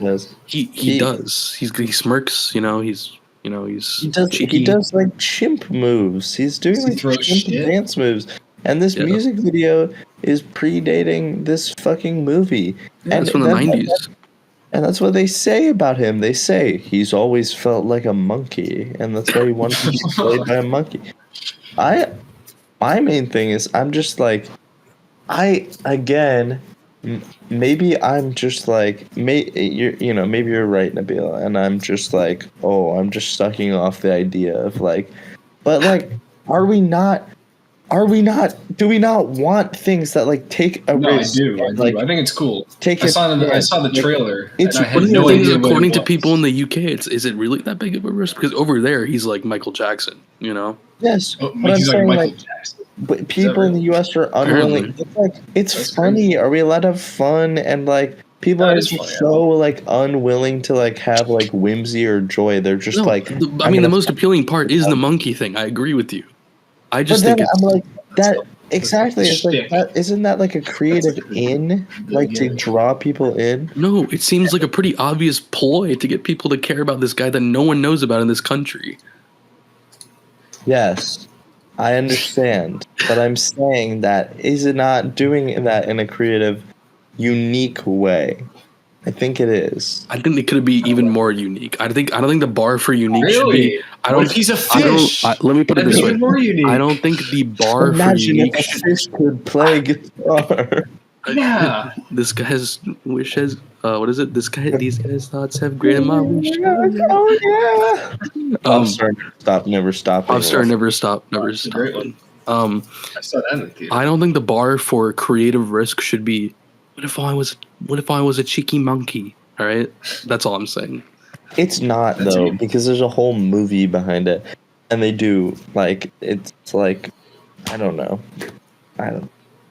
Does he? So my question is he like actually a monkey, or is he a human that people? No, people don't treat him like a monkey. It's They don't. They So, act like he's normal, I believe. Okay. In the movie, I think it would have been more funny if he was like if he had to do monkey things, you know. That I can get behind. Like he had to like press dots on a screen with like an electrode in his brain, you know. Wait, is this movie just basically Paddington but for monkeys? No, Jeff. This movie Paddington. Sounds like it. Holy shit. No, the movie is a Robbie Williams biopic. But he's a monkey. It's a tribute to Robert. Robin Williams, Monkey Man, Better Man, called Better Man. Better Man, yeah. I saw it in the. Oh, so it's because it's supposed to be like monkeys are better than humans, right? Oh, Maybe. I thought that. Okay, when I saw the trailer, I was like, "Yo, they're making another Planet of the Apes movie, right?" No, seriously, that was like my first thought. The same visual effects company worked on this, so yeah. Right, I saw it. I was like, "Oh, okay." So they stopped fighting, and now they have like music. Right. No, not because I'm it's actually good, because money exists. That's why. No, I'm saying the movie looks good. Like the CGI looks the good. CGI. Well, yeah, of course, it's a fucking Weta, bro. James Cameron's VFX company. They worked on the new Planet of the Apes movie that came out last summer. Yeah. Well, look, let me put it this way: if the CGI didn't look good, this would be a very different movie. You know, Oh, people yeah. would be watching it for different. That'd be crazy. It's like the whole point of the movie. Like it all hinges on it looking good. It has to be believable. You know. Yeah.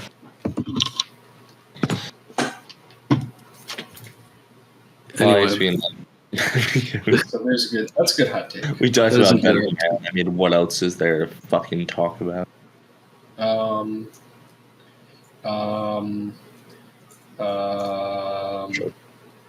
Joker 2. Tenzin, we gotta talk about Joker 2. yeah, no, that was a good one. We should do a full episode on it. We're gonna do a full episode on it, right? We are?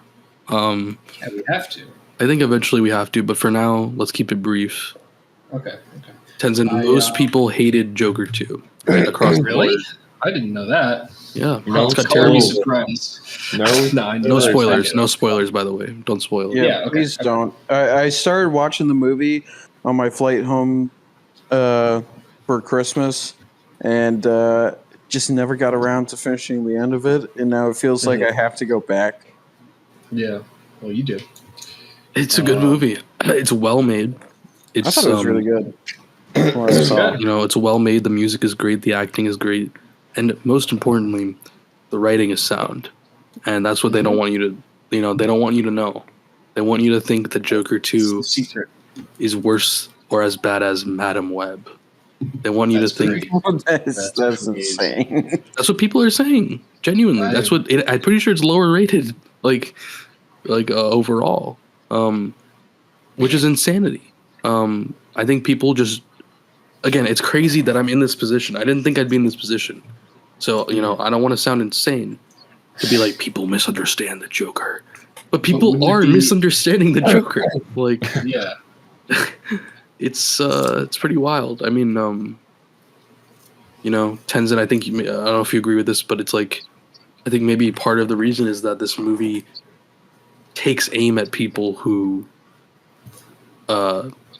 worship, and I say worship, that's an extreme word, but people who took the wrong lessons from Joker. Yeah, I 1. agree. Well, I'll put it this way. I mean, I worship the Joker, and I loved it. So.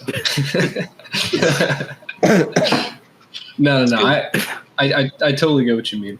And I think it's kind of like the Last Jedi thing, where people have this idea of what it's supposed to be. I've never felt that's the only comparison I have for the disconnect in what I'm hearing versus what I saw. Definitely. It really is Last Jedi-esque. Yeah, I mean, I don't want to say like, you know, that you just don't get it, but it sounds like you just don't get it. Yeah. You know, and that's fine. That's fine. Maybe go back and rewatch it someday with an open mind. And I really no. I genuinely believe that like 10 years from now, people are gonna like retroactively change their minds. Yeah. That was the last movie that I ever saw at AMC Sarasota 12. AMC Sarasota 12. Same. Same. And you know what? I'm not disappointed at all by that. I'm actually kind of proud of it, and I think it's a good send off. Yeah. No, I agree. I have the ticket stub right here on my desk. Nice. I gaze at it often with a sense of veneration. I don't know the last movie I saw there. No, probably fucking Spider-Man. No Way Home? Way Home, maybe. Probably Avatar 2 for me. Damn. Nice. I saw Madam Web there. Yeah, Tenzin did see Madam Web in IMAX with me there at AMC Well, Sarasota. it was Limax. You know. Well, I know technically it's Limax, but What is Limax? It's like fake IMAX. Just means that it's not true. It's not the true IMAX size. AMC 12 is fake IMAX? Everywhere is fake IMAX. It's pretty rare to find. I'm Yeah, sure 90 you have an IMAX theater. 90% of IMAX are technically Limax. But yeah, I hadn't really seen many IMAX movies till I went down. I made the pilgrimage down to Fort Lauderdale to see Oppenheimer, and ever since then, I'm like, I mean, you know, none of the screens are gonna be that big, but some of them are. Oppenheimer. Some people don't know this, but Oppenheimer and Barbie actually came out on the same day. Yeah, a lot of people don't know that. Yeah, right. It's a crazy That's fact. the highest if I ever heard one. Yeah, I like to call it Barbenheimer just for myself, you know. Well, I like to call it Oppie. Dead silence. It's like you gotta play into it, you know. It's like I play into. I want to see this movie, Queer. I don't know if anybody else here say that. I feel like you're trying to bait me into getting in trouble again. Right? Yeah, don't say the F slur again, Nabil. I never said it. Never said it. We're gonna have to beep it out. No, but I saw a good there's like a outside of a theater. Said like oh yeah, I know. Yes. It says Queer Nosferatu, which I think is a good doubleheader. Yeah, double head, double. Nosferatu. Speaking of Nosferatu, am I the only one here who's seen Nosferatu? I believe I am. I saw the old one. You did see the old one. I appreciate the ticket, Nabil. Of course. I still wait for that. It's okay. I'm forgetting, bro. So, I saw the new Nosferatu. I don't want to spoil anything, but I think it's easily one of the best movies I've ever seen. You got to see. Really? Yeah, you got to see it in the theater if you can. The sound design is impeccable. I'm a sucker for sound design. It's incredible sound design, really. There's not much I can really say without just ruining, I think, some of the best parts of the movie. So I guess I can't talk much about it. Yeah. I mean, it's like a pretty faithful rendition. So here's the thing, it's faithful, but also the writing takes a whole new angle of the story in a way that I think is really smart. And it has a lot to do with shame and how that plays into this 19th century, I think that's the right century, society. Yeah. And how that's personified through Nosferatu. And kind of makes the character of Ellen, Lily Rose Depp's character, kind of makes her sort of like a semi-protagonist. And I think that was a really smart choice. And of course, Robert Eggers is just fucking the best working director alive, I think. So it really is just a recipe for perfection. Yeah. Yeah, I mean, I'm sure the dialogue adds a whole new dimension compared to the original, and the fact. Yeah, dude, I love this ties into the sound design, but the sound design of Nosferatu especially, and when he talks, is crazy. It's Well, has he got a crazy creepy ass voice? Well, again, I don't want to spoil too much, but let's just put it this way: Bill Skarsgård, who portrays Nosferatu. Yeah, he's actually he trained his voice to be able to speak in the specific key that they wanted. And I'll just say this, you'll be surprised once you see the movie to find out that they did not digitally alter his voice, and you'll think that they did, but they did not. Mhm. He just Really? did that. Yeah. He's just that good. Yeah. He's an incredible actor. Oh yeah, of course. But yeah, you guys see Nosferatu before it leaves theaters. It's crazy. I will. How about it? I hope so, man. You're running out of time. Yeah. Yeah. What? How much longer is it going to be? I would be surprised if it lasted through past January. Okay. I'll try to see it within like next week. Yeah, let me know. I'd be down to rewatch it. Cool. Robert Eggers. Yeah, Seen the Lighthouse. Lighthouse. Yeah, I love Robert Eggers. He's so good. I've not seen the Northman. Yeah, I got to rewatch The Witch. That's one I have not seen in a incredible movie. minute. Incredible.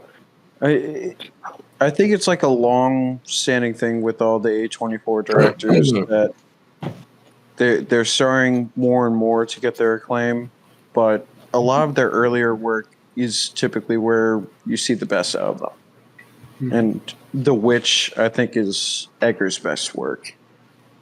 I mean, I'd have to go with The Lighthouse. I'd have to say, I think The Lighthouse is like in my top 10 movies of all time. I think it's just like got some other kind of like energy to it that he has not. No, it does. It's crazy. He tapped into something there. Yeah.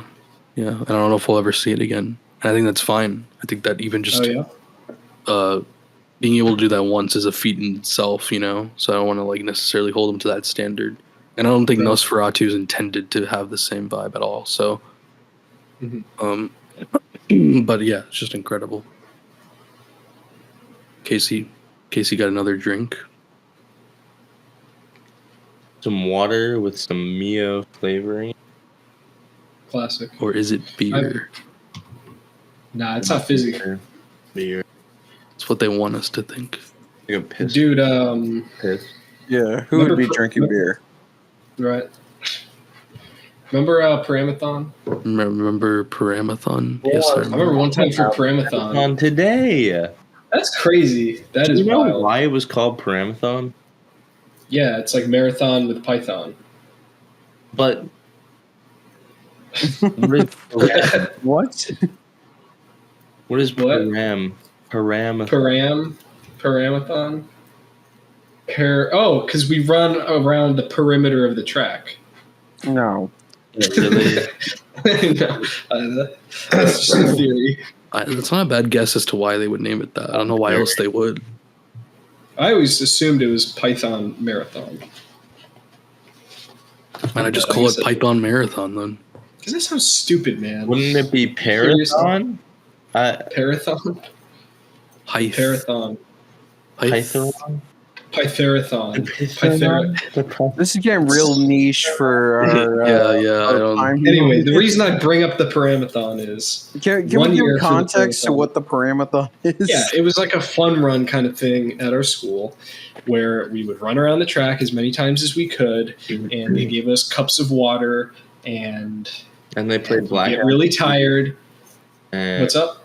They Oh, they played. played music. They played Boom Boom Pow by Black Eyed Yes, Peas. exactly. And Eye of the Tiger. Yes. That's why I locked in. Yeah, and then after that, you would go to the cafeteria, and it would be really sweaty, and everyone would smell bad, and then you just kind of eat lunch. Yeah. But Let's one year, I drank half of a squeeze bottle's worth of Mio Energy because I wanted to really like lock in and do a lot of laps, Oh, that's And crazy. and I was having like heart palpitations, and I thought I was going to die. By the I way, looked up like on the bus ride home if I was going to die because my resting heart rate was at like 150. according to our But I was fine. according to our on-staff researcher, who just sent me this message. Yeah, thanks, Jamie. Thank you, Jamie. Sources say the word. This is from the Sarasota Herald Tribune article about Pineview Paramathon. Sources say the word Paramathon came from the old school when the students would run around the perimeter of the school grounds during their jogathon. What did I tell you? When the school moved here, the name Paramathon stuck. Yeah. and it never changed. It's a combination of perimeter and marathon. End quote. There you go. That was my second guess. It was like a big running guy or whatever. True. And he spoke Spanish. Yeah, guys, we all went to high school together. Yeah. Remember high school? Middle school. In middle school. Remember middle school? Remember elementary school? Unfortunately, yeah. Which is so sad. Remember kindergarten, Jeff? I do remember kindergarten. Yeah. You guys went to kindergarten together? Yes. Yeah, we were in the same class, but Yeah. Nice. How was that? Did Jeff eat glue? I can see that. yeah, Jeff was a big doo-doo eater. I was a big doo-doo eater. I didn't say dude. Wait, I say poo? I said glue. Oh, she said doo-doo eater. Oh, no. Is Jeff a big doo-doo eater? Yeah, Jeff was eating his shit. Yeah, he's always in the sandbox. Yeah. No. Yeah, I was always in the sandbox laying the doo-doo. Yeah. My first image of Jeff in my mind is when he'd be at the cool kids table with his Under Armour socks, Oh, the Under Armour was your ticket in, man. Yeah. That was like one of the first lessons I really got in sociology, Witnessing that. It was like a token of belonging. Yeah. Yeah. So wait, this could be a good moment to talk about to bridge things back into film. Okay. Tenzin and I both had film studios in middle school. That is so true. That is so true. And we were rivals. Bitter rivals, actually. We hated each other at one point. At one point, there was a bitter rivalry, Yeah, it between was crazy. Tenzin and Evan's Zodiac Studios and my own Nabil S. Films. Yeah. What is this? I don't even think I'm familiar with this. You're not familiar with this? Okay, Casey. Have you seen The Wolf of Pineview? Yeah. Have you seen the Student's Guide to Pineview? Have you seen the Student's Guide to Pineview? I don't know. Maybe. Are you kidding me? Oh, don't come play on! dumb. You know the music. Dun, dun, dun, dun, dun, dun, Yeah. dun. I probably have. It's yeah. Well, they came out around the same time. This is way too niche. It was a little more. Not even. You guys should all go watch it. Go look up Zodiac Studios. Yeah, I was going to say this is getting way too niche for the majority of the audience, but the audience has stuck around for an hour and 40 minutes. Yeah. Well, no one. I hope you know, Jeff. That means there's no one. Right. Hey, if there is anyone, it's probably Connor who went to Pineview. So I think we're good. Right. Hey, Connor. It just goes to show that we are, maybe we're not the best working filmmakers, but we are working filmmakers. Yeah, I right, think. Nabil? Remember our recent joint project? Well, recently we did want to do a joint project, which was a Big Tiki, film. It's on hiatus. And it's on hiatus. We'll work on it for our 10-year anniversary, Right. No, Zodiac did a short film a few months ago called Chlorine. Chlorine is good. And that was a great success. So I recommend you guys go check that out. And I guess my newest production would be the short film Big Tiki's Christmas Shopping Adventure. Yeah. I didn't. I wish I had a little more creative input in that, but it turned out excellent. Oh. Damn. We've already gone over this. There's no need to hash it out on the air. No, I think you should. No, that's just my. I mean, it was mostly a timing thing, right? I think that was the biggest dispute. Yeah. That was the biggest thing. I wanted to release it on Christmas Eve. But I released it a few days. Plenty of new projects that we'd be dropping. We should have. Which we didn't. Well, we tried. We still have that unused footage on Celery Fields and at the trivia. We do, but it's unusable in terms of there's no actual story. I feel like we just got to fill in the gaps. And as I said,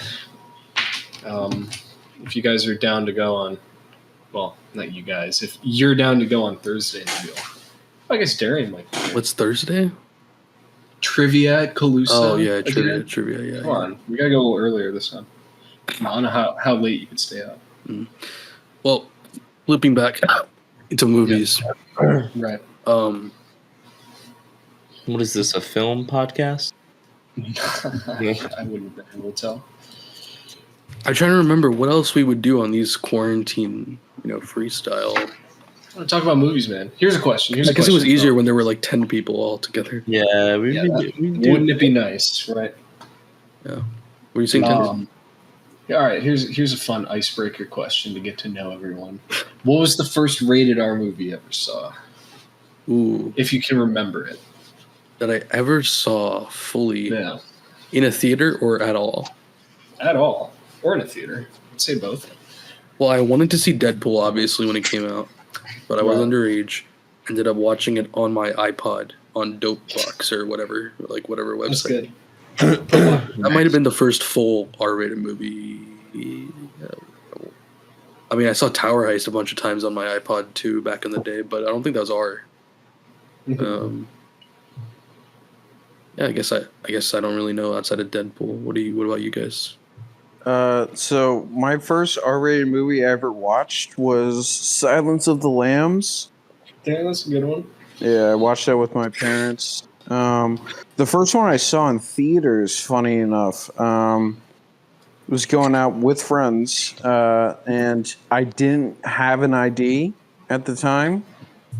So Darian actually drove me, our friend Darian, drove me over to the DMV to get an ID in order to go into the film and watch the movie.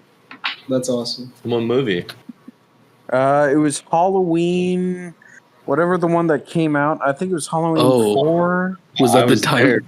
Yeah, I remember that very well. Was this the senior year one? Was this a senior year one? Yeah, that was that one.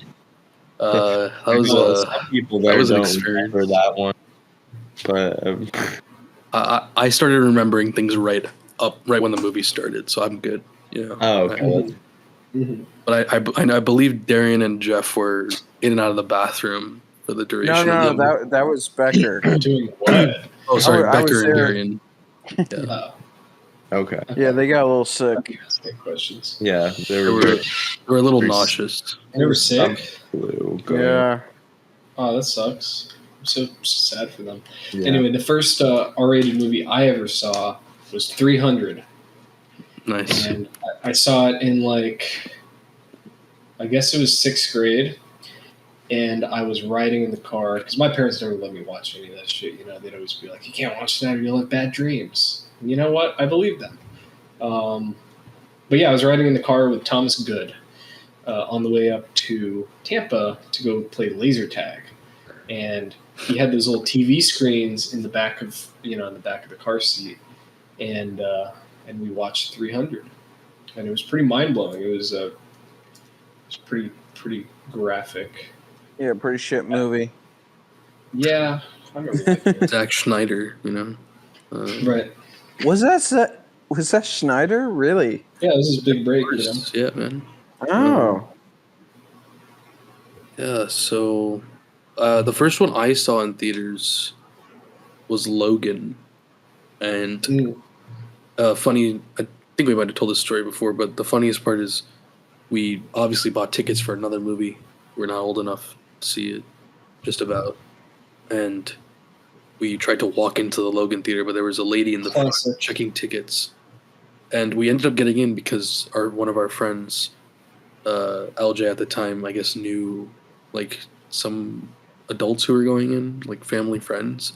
And they were able to end up bringing us in. Before that even happened, we got stopped and they were like, "Let me see your tickets." And Manny was there, Manny Ray. And Manny instantly turned on his heel and just walked into a random movie theater. And he ended up watching La La Land while we were watching Logan. Oh, that's awesome, actually. That's awesome. Which still was not the ticket we bought, I think. But he just was so afraid that he just ran into the nearest movie theater. That's so was La La Land movie? Yeah. I mean, Logan. Logan was a good movie. Gotta rewatch that. I remember. What was it? Yeah, I was trying to go see Deadpool. And, I bought a ticket for Pride and Prejudice and Zombies, to go sneak into Deadpool. And they did the same thing. I mean, obviously, Deadpool, Same with Logan. Those are real, hot ticket items for kids trying to sneak into a rated R. Oh, yeah, Deadpool and Logan. Yeah, so you know that those are the ones that were going to be guarded. But I had no idea. So instead, I was turned away, and I went and watched Pride and Prejudice and Zombies. And again, it was like a private viewing experience. We were the only ones there, so we ended up having a good time. I think I actually might have been with you guys. I don't know. I don't remember This that. might have been I don't know. I remember it was a big group of people. Casey, you have notorious theater stories on the podcast, but I guess we'll keep it tame. Yeah. What was your R-rated? I do have some rated R theater stories. Maybe even rated NC-17. But I've told those before. You can find them online. They're in the other quarantine jams, I think. Yeah, it's in the one of the other quarantine freestyles or whatever. I talk about my bleeped out experience of I think you even told the wood story in that same one. So it's all out there. Oh, the wood story. The bleep story, Not bleep. Okay.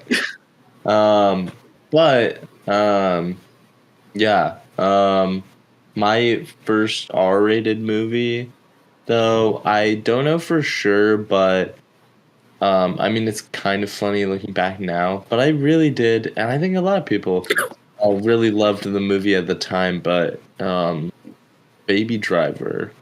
Classic. I still love Spacey. I was blinded by the balls on that kid. I was blinded by the balls on that movie. I wonder if it holds up. It's kind of weird now. I have watched it. I watched it last time maybe like a couple years ago. Probably like 3 years ago at this point.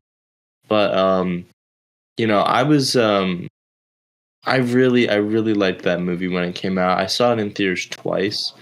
I think it was the first rated R movie I saw, and it was one of the only movies I've ever liked enough to see in a theater twice. I remember the first time I went, I was like so blown away by like the use of music and like the scoring and everything that I was just like, I didn't even like eat like any of the candy or like snacks I had brought in. I was just like so like locked in. It was great. And then the second time I watched it, it was like late at night, and it was me and my friend Sloan Colasar. And we were the only people in the theater, so we were just like fucking around the whole time, and enjoying good movie. I wish that is a movie like I very often think about that I wish wasn't like tarnished by like so many people in it. Like I don't know, like three Jamie Foxx is also. I don't know. Do something. I don't know anymore. I thought Jamie Foxx's only negative thing was that he stroked out. Oh yeah, I hate him now because of that. I'll never watch his movies again. Like two like pedophile sexual abusers, being the two main people in the movie. Like it's hard to watch and be like, but that's an issue with so many. Like Kevin Spacey is such a good actor, such a talented actor that there's so many movies that it's like, damn, like this fucked now. Also, another pedophile to Israel meme. Insert, put that on the screen. Yeah, true. Yeah. All right, switching topics. Can we talk about all the like people in the film industry? This is something we haven't talked about on Filmatic. Who've gotten canceled and moved to Israel. Yeah, we got Bryan Singer, Kevin Spacey, Harvey Weinstein, right? No, he's in jail. Not before that. Never mind. He's in prison. Bill Cosby. What's the other one that's not Brett Ratner? Brett Ratner. Brett Ratner, yeah. Yeah. Brett Ratner, notably even like meeting with like politicians over there and stuff. Yeah. I think Kevin Spacey was too, or some.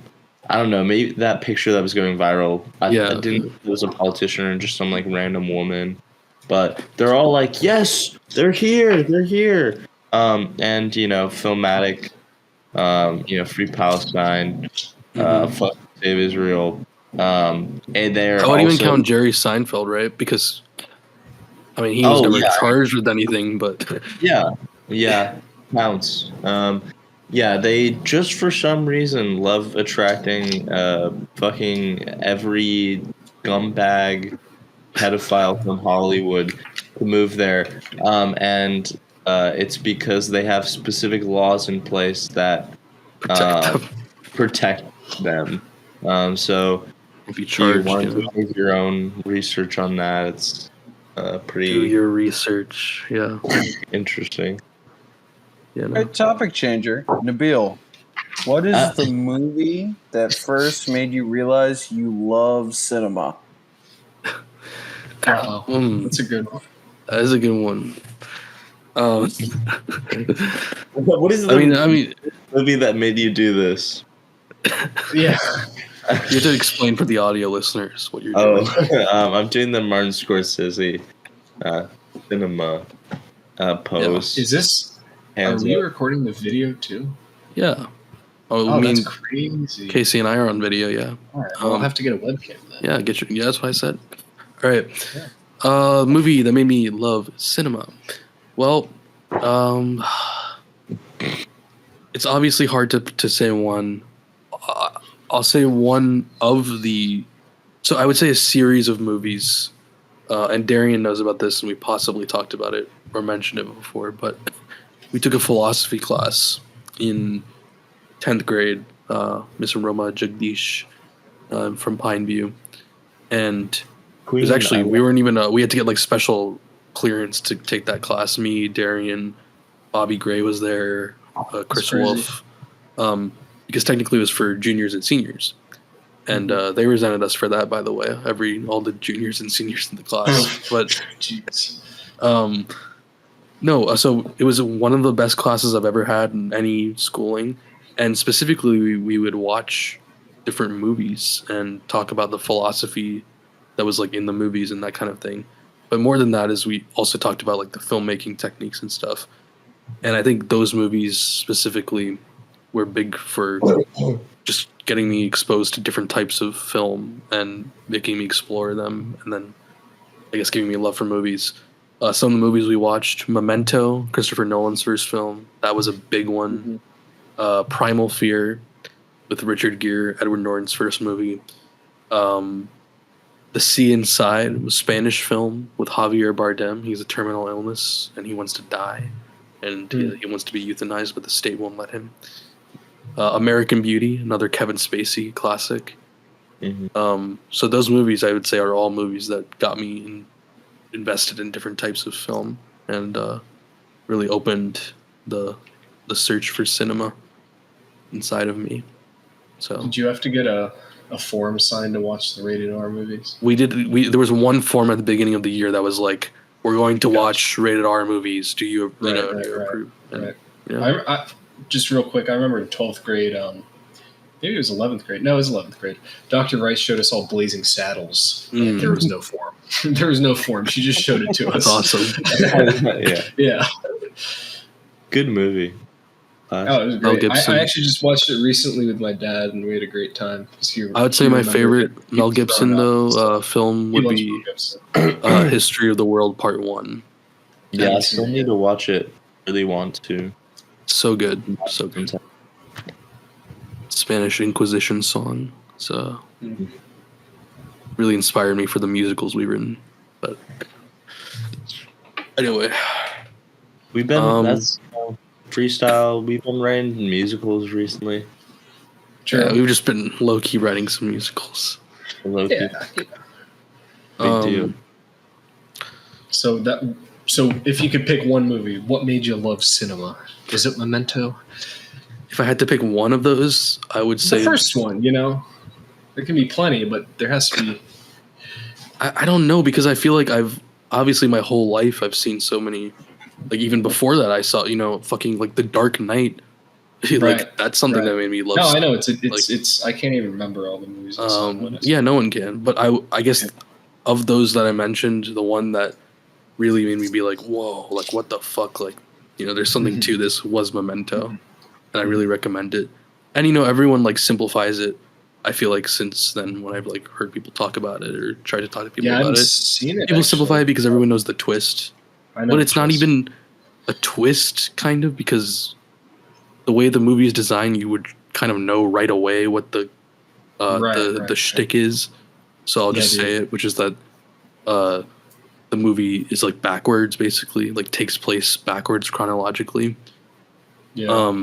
I feel like people simplify it into being like, oh, it's it's like, oh, like it's so obvious, like, but that's not the point. I feel like, the point is like the actual crafting of the movie through that. And there's also like some pretty heavy and like impactful themes in the movie that are just in the movie, irregardless of and like highlighted and made better by the way that Christopher Nolan designed like the timeline of the movie. And it's something that he's done in almost every movie. Of course, we saw even in Oppenheimer, how masterful he's become in jumping through different back and forth in a movie and whatever, in like time, which is crazy for a biopic. I thought that he could do that in Oppenheimer. Mm-hmm. So yeah, I'd say Memento. What about you guys? What movie awakened your love for cinema? Oh man. If I had to pick like the first one that really like blew my mind and was like, it's definitely different, and this is kind of like it's a very atmospheric kind of film, and it's one that is I don't know, it's mysterious, it's dark, it's gritty, it's shot entirely on black and white film. It's called Pi, and I think it's a pretty underrated movie actually, because I haven't heard much discussion about it. It's from Darren Aronofsky, the guy who did Requiem for a Dream and Black Swan. Yeah. I'm a big fan of his stuff, but Pi was the first one I saw, and it's kind of like this tortured genius who's like and it's like his descent into madness as he tries to use numerology to attempt to uncover like the order behind the universe. And it's sort of like a story of like flying too close to the sun, and how it results in madness, and just the overall progression of it, and like the feel of it was unlike anything I'd ever seen. And that's also a film that was on a really small budget. I mean, definitely like way under $1 million, and it was very effective. Yeah. Casey? First movie for me that kind of changed my perspective would be, and still probably my favorite movie. And it's not like, anything. I think it like shapes just like how I enjoy movies as well. But I'll just say it first is it's called Across the Universe, and I have this big tattoo of it. But it is a Beatles jukebox musical, which immediately sounds like super cheesy, but it's done very and it is there are cheesy aspects of it, but I think it's done in a very special way. It's about Vietnam War era draft dodgers, and it's about making art in a time of conflict, and what it means to create something that has an impact on the world, or even more so, what it means to create something that feels like it doesn't have an impact on the world, and why you should still create nevertheless.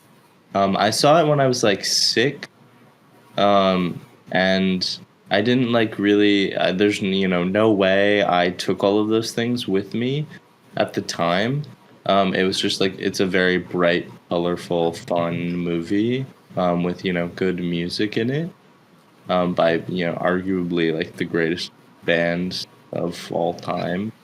But I think reconnecting with it then when I was like 16, I was like, oh, this was something that was like so special for me as a kid, like seeing it in the theater. That like it felt very like just meant that it was like all of these things about it like felt so relevant to me at that time in my life, continue to as I move forward now. Yeah, so I think about that a lot. My favorite movie. I'd highly recommend it. It's cheesy. It's fun. And it has really like wacky CGI, and it's directed by Julie Taymor, who is a very well known stage director. So she brings kind of like a Broadway theater perspective to it as well. Famously directed the Broadway production of the Spider-Man Turn Off the Dark show. Is that the one where everyone got like injured? Yeah, like it lost like hundreds of millions of dollars and killed like multiple people. But it was but she didn't have anything to do with that. Right. She just directed it. So that's a pretty good answer. So Jeff, what's your answer and why is it Black Adam? Well, my answer is not Black Adam.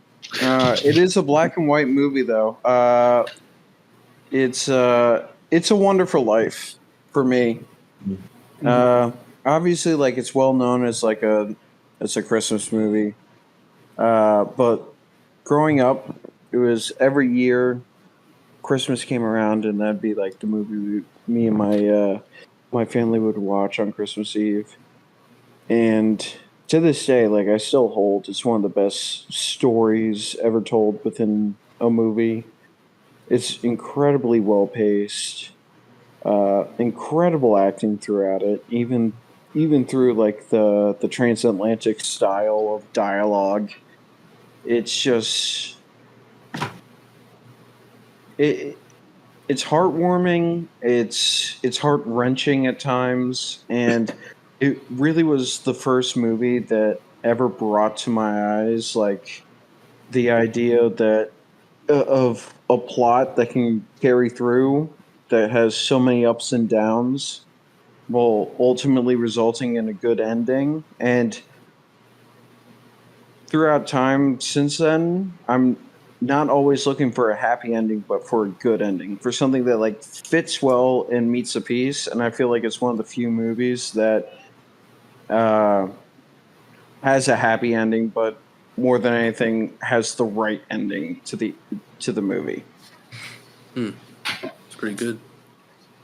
And a few minutes ago, while Casey was talking, Octavio Santecchia joined the call. Yeah. Octavio, we were just talking about, what are the movies that made us, our favorite movies that opened our eyes to cinema. Is there any movie that you've seen when you were younger, maybe that did that for you? Mostly animated movies, like I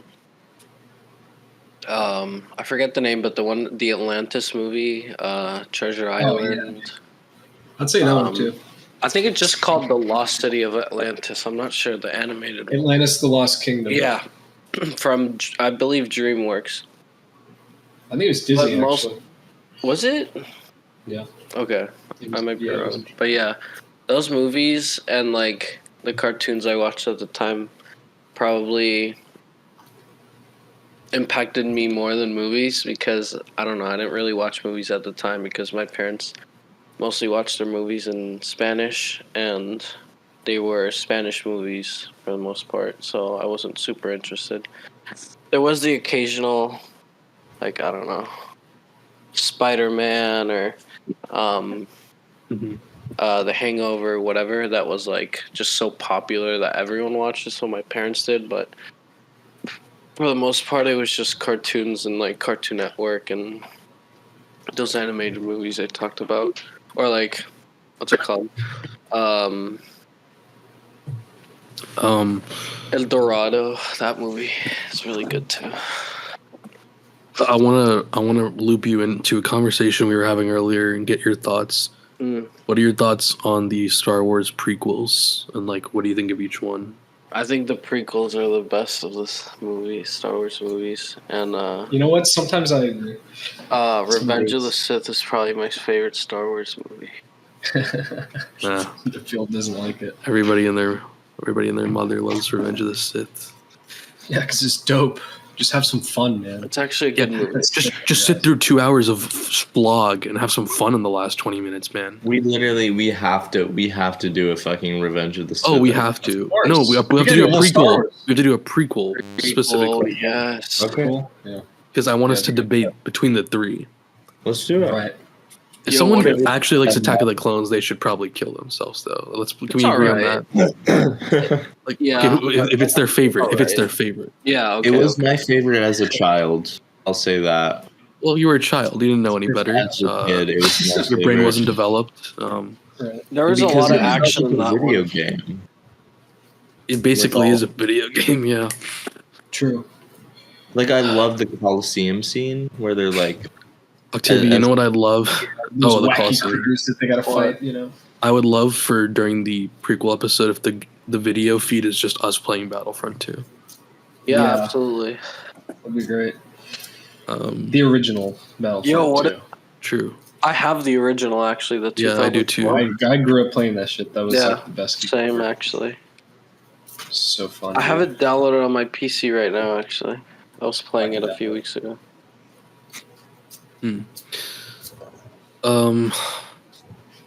Okay, well, anyone else have anything they want to talk about?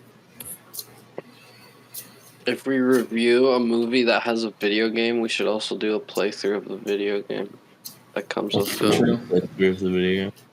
The Yeah, League of pretty cool. Legends movie. I want to bring back Same. Filmatic live streams, you know. Yeah, that'd be cool. Justin and I did a live stream. It's on the YouTube channel, the archives there. Well, we played Fistful of Frags. So, you know, I'd love to have, maybe we could have a Fortnite. You guys want to live stream Fortnite? Or a crunker, for old time's sake. Okay, Yeah. I like that. I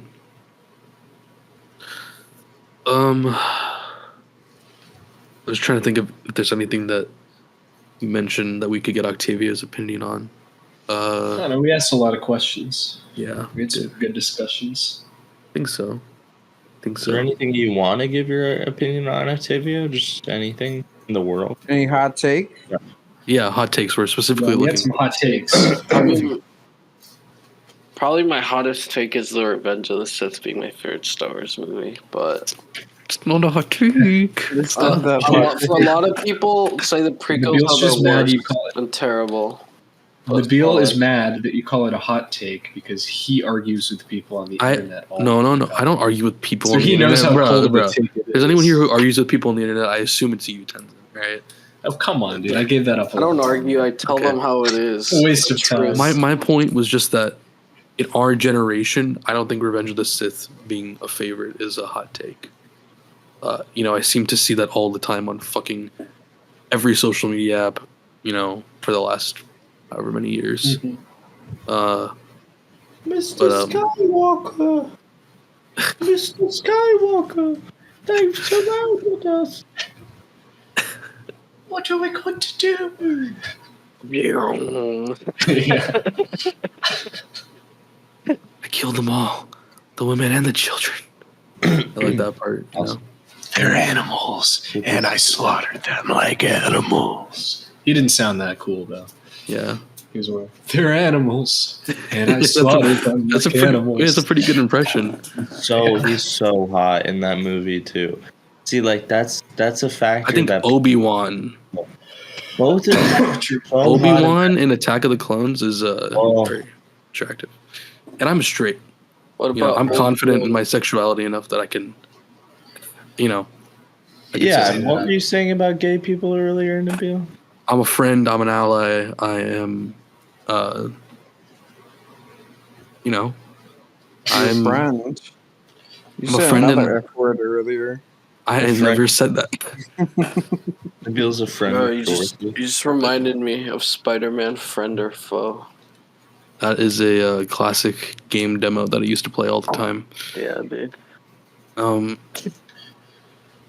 Octavio, are you an ally? Yeah, what? All right, just making sure, man. Tenzin, yeah. are you? We got to check Tenzin, out. are you an ally? No, I actually hate gay people. Oh! Hey, whoa. That's a hot now take. you can take that out of context. I have it on record. Yes. No, of course, Casey. Of course, I don't Why is hate. that directed Listen, at I me? love that because you asked me. Oh, okay. Oh. Also, I mean, admittedly, you are probably the only Probably. member of that community on the podcast. Am I wrong? What am I? Who's Craig? I don't know what Craig. you. I assume. Greg's here just to Assume. take notes. How would you assume? No, I don't. Yeah, Sorry, you can't I don't assume that. assume. I Can't don't do that. assume. Yeah. No, you didn't make Let's put it this way. Just answer me. Are you a What if member you of that ask? community or not? Nabil, you could ask, Hey, Casey, are you gay? I'm. What? But I know you're like, bi. you could That's all ask. I'm Yeah, saying. exactly. No, Just ask. I was told before this podcast started that Filmatic has a "don't ask, don't tell." Yeah. I don't even know what that's supposed to mean. Um, Now listen, we're talking about hot takes. As we wrap this up, I feel like we'd be remiss if we didn't start talking about our superhero. Right, we've gone so long without talking about superhero movies. So what I want to know from you guys is like, what are your favorite MCU movies? We can argue about that. I'm sure people would love that. What if I said I didn't easy. like the MCU? I would agree. Okay. But I would say you still have to choose a favorite. The original Iron Man movie. Yeah, I fucking already. I was Yeah. gonna say it. It's like, Maybe Iron Man 2. Iron Man 2 was really good too. That's a hot take. I like Iron Man 2, but apparently that is not popular. is Iron Man 2 a hot take? Really? I'm in That's two. insane. I like the guy with the whips. Whiplash. Yeah. Yeah, Whiplash. Yeah. The suitcase fucking armor. Come this on. pretty sick. This The pretty court sick. scene, the part where he True. throws the chair at his head. Yeah. I haven't seen that movie so I don't know long, what you're sorry. talking about. Whiplash. Oh, he picks it up with the whip and he slings it. Yeah, I get it. Okay, thanks. Yes. Oh no, okay, yeah. Black Adam is probably my favorite. Remember we replicated that. Black Adam, is that your favorite superhero film? No, that's their favorite MCU movie. I mean, Black Adam transcends the hierarchy of Marvel Black and DC. Adam. Black Adam. To be clear, Black which Adam. one we're talking Black Adam. Black Adam. It's a classic poster. Yeah. Why does it? Um, I still don't understand it. I'll never Because understand. it's a character poster. It's a Crazy. character poster. It's a character poster. That's why it says Black Adam. Black Because Adam. there's a series of them. Because there's other ones that say Black Adam, Dr. Fate, Black Adam, Hawkman. Huh? So when Hawk 2. So Black Adam Hawk 2 poster would go crazy. Also, Octavio, I don't know if you saw we developed a new name for you. Whoa. you wanna, Octavio. What is Sam Worthington here? Octavio. That's what Sam Worthington calls me. Sam Worthington calls you Octavio. Octavio. Okay. And I call him Sam Cockington.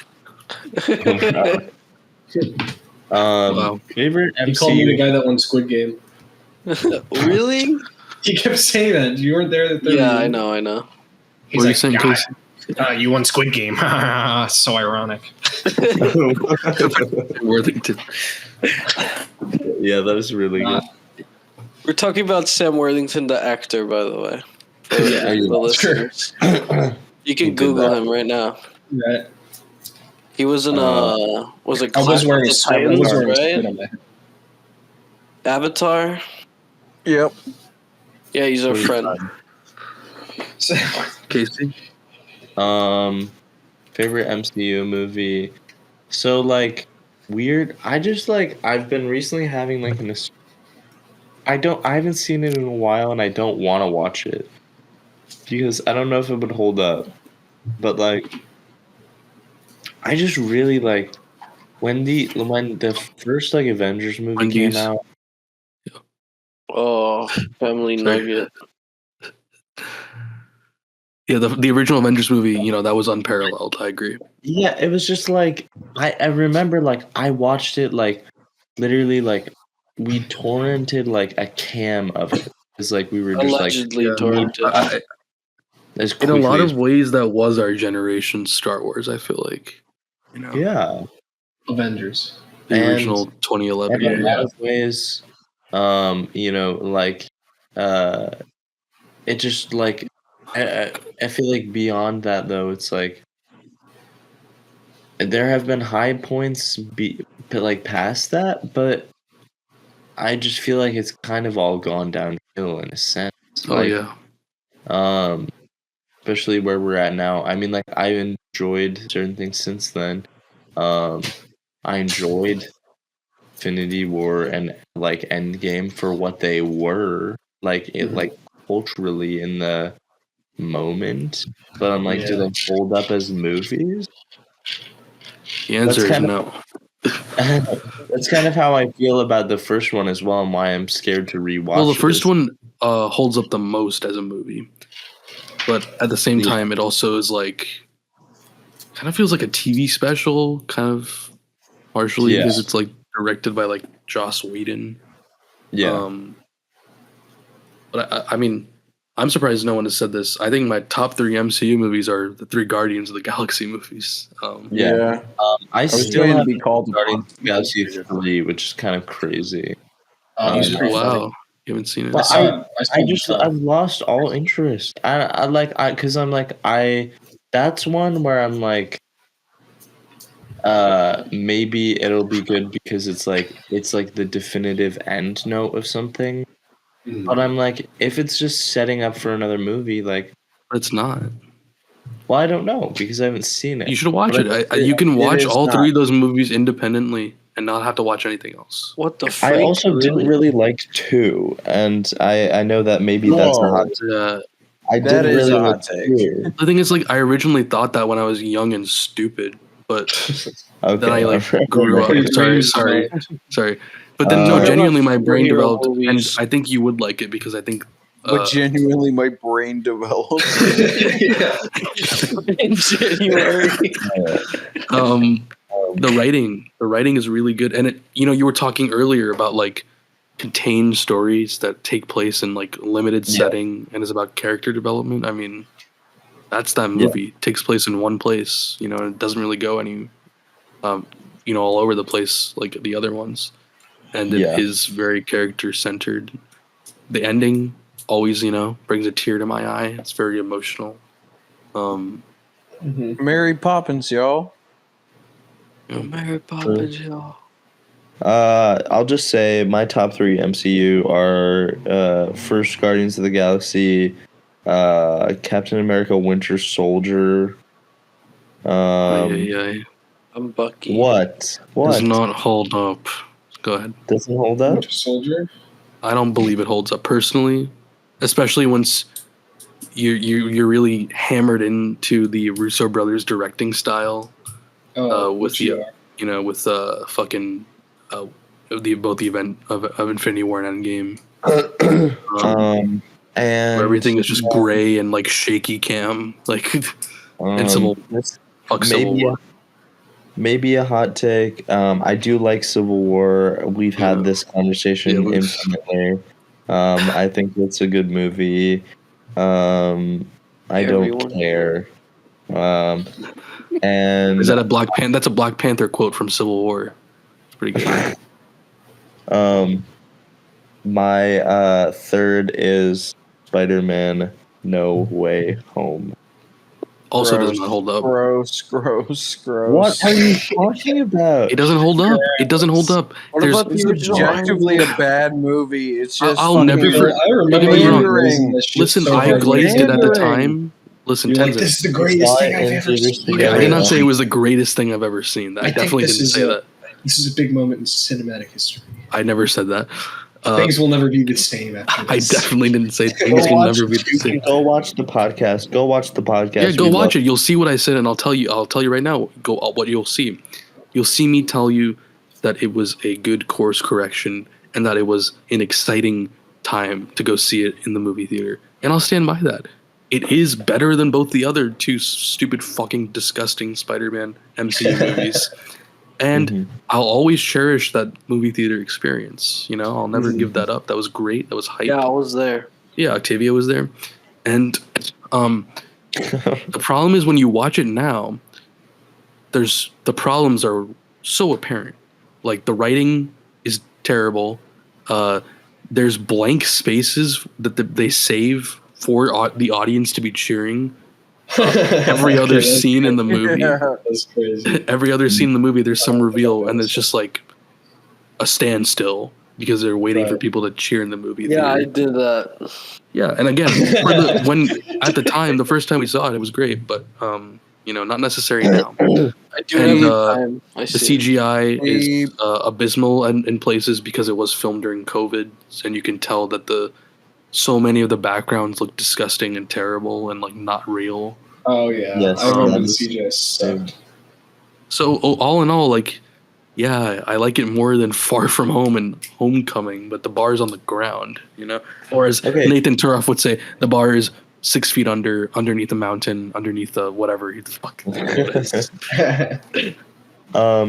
Dude, okay, but here's the thing though. It's like I think all of these movies exist within the moment they're released and then aren't as good after that. I don't think any of them are. Yeah, no, I agree. I don't think any of them are as I agree. good. They were all, every Marvel movie is at its best in the movie theater on opening night outside of the Guardians of the Galaxy movies. Yeah. Yeah, none of them hold. All of them decline. It's just a question of how much they decline when you watch them again. Sure. Again, besides the Guardians movies, which never fail me, I feel like they always old, reliable. Well, 2 failed you at the beginning, and then it got better. Well, 2, yeah, besides 2, because my brain wasn't developed, but genuinely it did. What are you talking about? You need to. Why isn't your brain developed? I'm worried. Why wasn't my brain developed when I was 16? I'm science, worried. bitch. That's why. Oh, okay. Fair enough. Yeah, and that brings me to, I am so excited for James Gunn's Superman coming out in just a few months in July. Me too. I think it's got potential to be one of the greats. It's been so long since we've had a good Superman movie, and it's gonna be good. I think. Henry Cavill He's the GOAT. James Gunn's the GOAT. You care about a superhero movie that isn't Batman for the first time in 8 years. Will who care? I said, will it make me care? That's what you care. I think it will. I've never cared about a Superman movie. I've never watched. You should this time. I never watched Batman v Superman. We've talked about this. Yeah, well, that's fine. You're not missing out on much. I just remember the first Superman movie with like Henry Cavill. There's like this one part. Yeah, Man of Steel, of course. There's this part where Zod is like shooting like lasers out of his eyes towards like this family, and they're all like huddled in the corner. But then he snaps his neck. And Superman's like holding his head as he's trying to like turn his eyes towards it. I'm like, dude, you guys could just get up and run the other way. Yeah, Superman could have just flown up, right?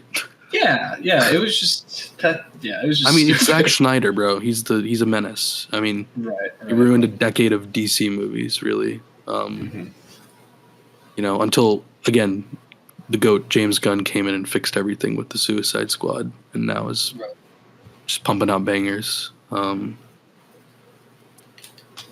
Yeah, I mean, I think he brings something exciting to.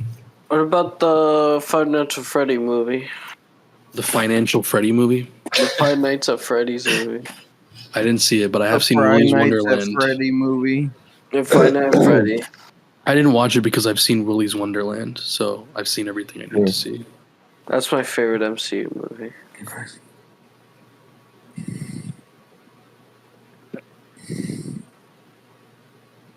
All right. Octua? Black Adam. Black Adam. Black Adam. Dude. Black Adam, honestly, is probably in my top 5. Like, I think it is. Top 5 movies? The thing is, I feel like if you superhero movies, if you eliminate like the kid, the annoying kid from Black Adam who doesn't know how to act, I think it's watchable. Like, it's hilarious. It is like an objectively enjoyable movie to watch. Like, it is so funny. And, I guess we watch different movies. Not intentionally, not like just like if you were watching it as a group experience, it's great. Yeah. So much of these movies, all of them are just like, and I think that's also part of it. Why is like I'd like to watch like Guardians 3 like with other people. That's never been like that was never something I had like the opportunity to. But I think it's like with something like that, I'm like, the experience is crafted by like, you know, how you watch it, the people you watch it with. Black Adam, watching it, and then filming that podcast like immediately after, and like, the people in the streets bit that happened only because if you remember, it happened because we had paused the movie because Evan joined in the middle of the movie, and we were like trying to sync up the movie, right? And someone was like, "No, it's the part where people in the street are saying." Evan said, are saying "Long live the champion." People in the street are saying "Long live the champion." A joke for the ages was born. You know, people in the street are saying. I mean, you even referenced that in your newest Sungrazer post, right? And many Sungrazer posts. Which brings me to the finale. If there's no other topics to talk about, I think we should move on to the outro, the plugging section of the podcast. Sounds good. So last call, is there anything else anyone wanted to talk about movie-wise? Dude, I like Doctor Strange because it's like all trippy and weird, man. I just like to zone out and look at that. Big Tiki? It is a good movie. Big Tiki in the house. Is that canonically Big Tiki's favorite movie? Yeah. Yeah, man. It's real trippy, dude. Yeah. All right. Well, we'll start with Casey. I assume you're plugging Coming All Over the Place, your new track. So, you know, I'm sure we'll get this podcast out soon. Oh, yeah. I don't know how many days from when you'll be, you know, and you'll be. When's the release date? January 24th. Okay. So let's say 8 days ish, 7 or 8 days, something like that. So yeah, it's coming out Friday, January 24th. It's a new Sungrazer track, the first one in like a year and a half. It's our studio debut, so it's recorded pretty well. Should sound sick as fuck. And yeah, we hope you enjoy it. Check it out at We Are Sungrazer on Instagram, Sungrazer on streaming. Yeah, music. Love music. Happy Filmatic is back. And I have a question. what's happening with Age of Cage? What's happening with Age of Cage? I'm glad you asked, and we're gonna push this clip out separately for the purposes of getting answers. What I want to know from the Filmatic listeners, it's been 7 months since Age of Cage. We're off sync. Would you guys want to see a direct continuation and finishing of Age of Cage, which where we continue doing each episode of Age of Cage? We'll still do in between for big movies that come out, relevantly. Like, let's say we're still doing Age of Cage and Superman comes out. Of course, we'll do a Superman episode. Or would you rather us continue Filmatic and doing Age of Cage episodes sporadically? Maybe not every episode, maybe not a grind for Age of Cage, but maybe just the occasional Cage episode. Yeah, it's the age, so it's all the time. That's what we've said. It's the age, so it can last for years and years and years if we need it to. Right. Until we die. Until Nicolas Cage is no longer with us. Yeah. So we got AI. So go ahead and we'll put a poll up. All right. If you're on social media, so I'm sure it's floating around here. Vote in the poll. Let us know.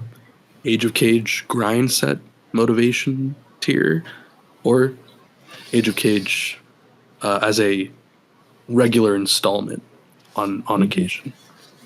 And I don't mean to sway. I don't mean to sway, but I wrote a whole ass theme song for Age of Cage. Yeah, you gotta resend that because I gotta make some sort of video around it. Yeah, that's crazy. We've got a theme song, so whatever iteration it comes out in, but you'll be getting some new content regardless. And we're gonna, we'll get to talk about Humanity Bureau. Maybe we already did. Who knows anymore? We didn't. We definitely didn't. I remember we did not. Okay. But yeah, that's all I've got. Okay. Sweet. Next up, Tenzin Smith. This is the section, if you don't remember, where... Yeah, of course. I tell you about all the shit that I'm working on. Yeah, go ahead. All right. Well, we're working on both the Fish and King Reef albums. I know the Fish one's a long time in the making, and we've had to go back to the drawing board several times. But, we're hoping for a 2025 release, and that'll be our 5th album. As for King Reef, we're also working on a new one there. We have a working title for it, but I don't want to spoil it yet. But yeah, we got quite a few tracks in the cooker, and that'll also be coming out hopefully this year. Both of our bands are on Bandcamp, so you can check us out there. Fish at Bandcamp and King Reef at Bandcamp, and King Reef is also on Spotify. So very exciting. Give us a listen. And Nabil and I will hopefully be working on more film material as well. Big Tiki Len, we'll see. Yeah, I mean, first of all, of course, we'll try to link all these things in the description.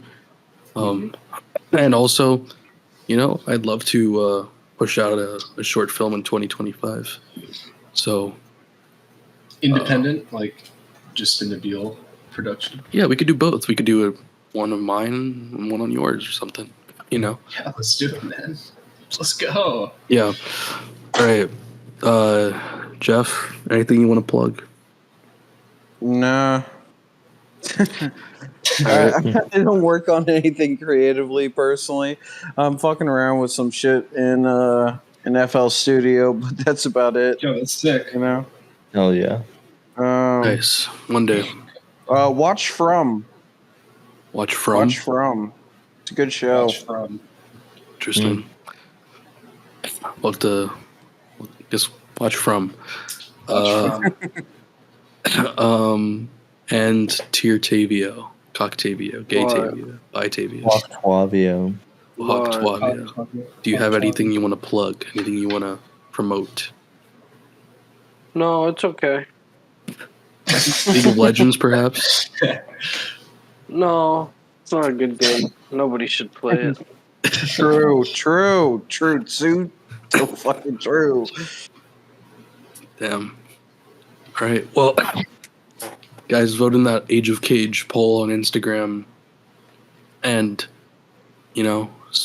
even as we all get busier, I can promise Filmatic is not dead. All right. Filmatic will continue. Filmatic is here to stay. And I hope this episode is listenable to some degree. And, you And know, a testament that we will be here to stay. yeah, if anything, it's the Proof in the pudding. proof of the pudding. There we go. Proof in the pudding. Proof in the pudding. Mhm. All right. Let's all go one by one in classic Filmatic fashion and say our names. Casey. Tenzin. Octavio. I scooped you, Octavio. Sam It's okay. Worthington. And Nabil Sharif, and you've been listening to Filmatic Filmatic Podcast. Oh, yeah. podcast. Can we all say Filmatic Podcast? All right. Filmatic. Filmatic on 3. Filmatic podcast. On three. 1, 2, 3. Filmatic. Podcast. Podcast. Filmatic podcast. Podcast, All right. podcast. And we'll see you next time. People on the streets. See ya. Keep on the streets. Stay good. Stay good. Watch from. Watch from. We did it. Our fans should just be called people on the street.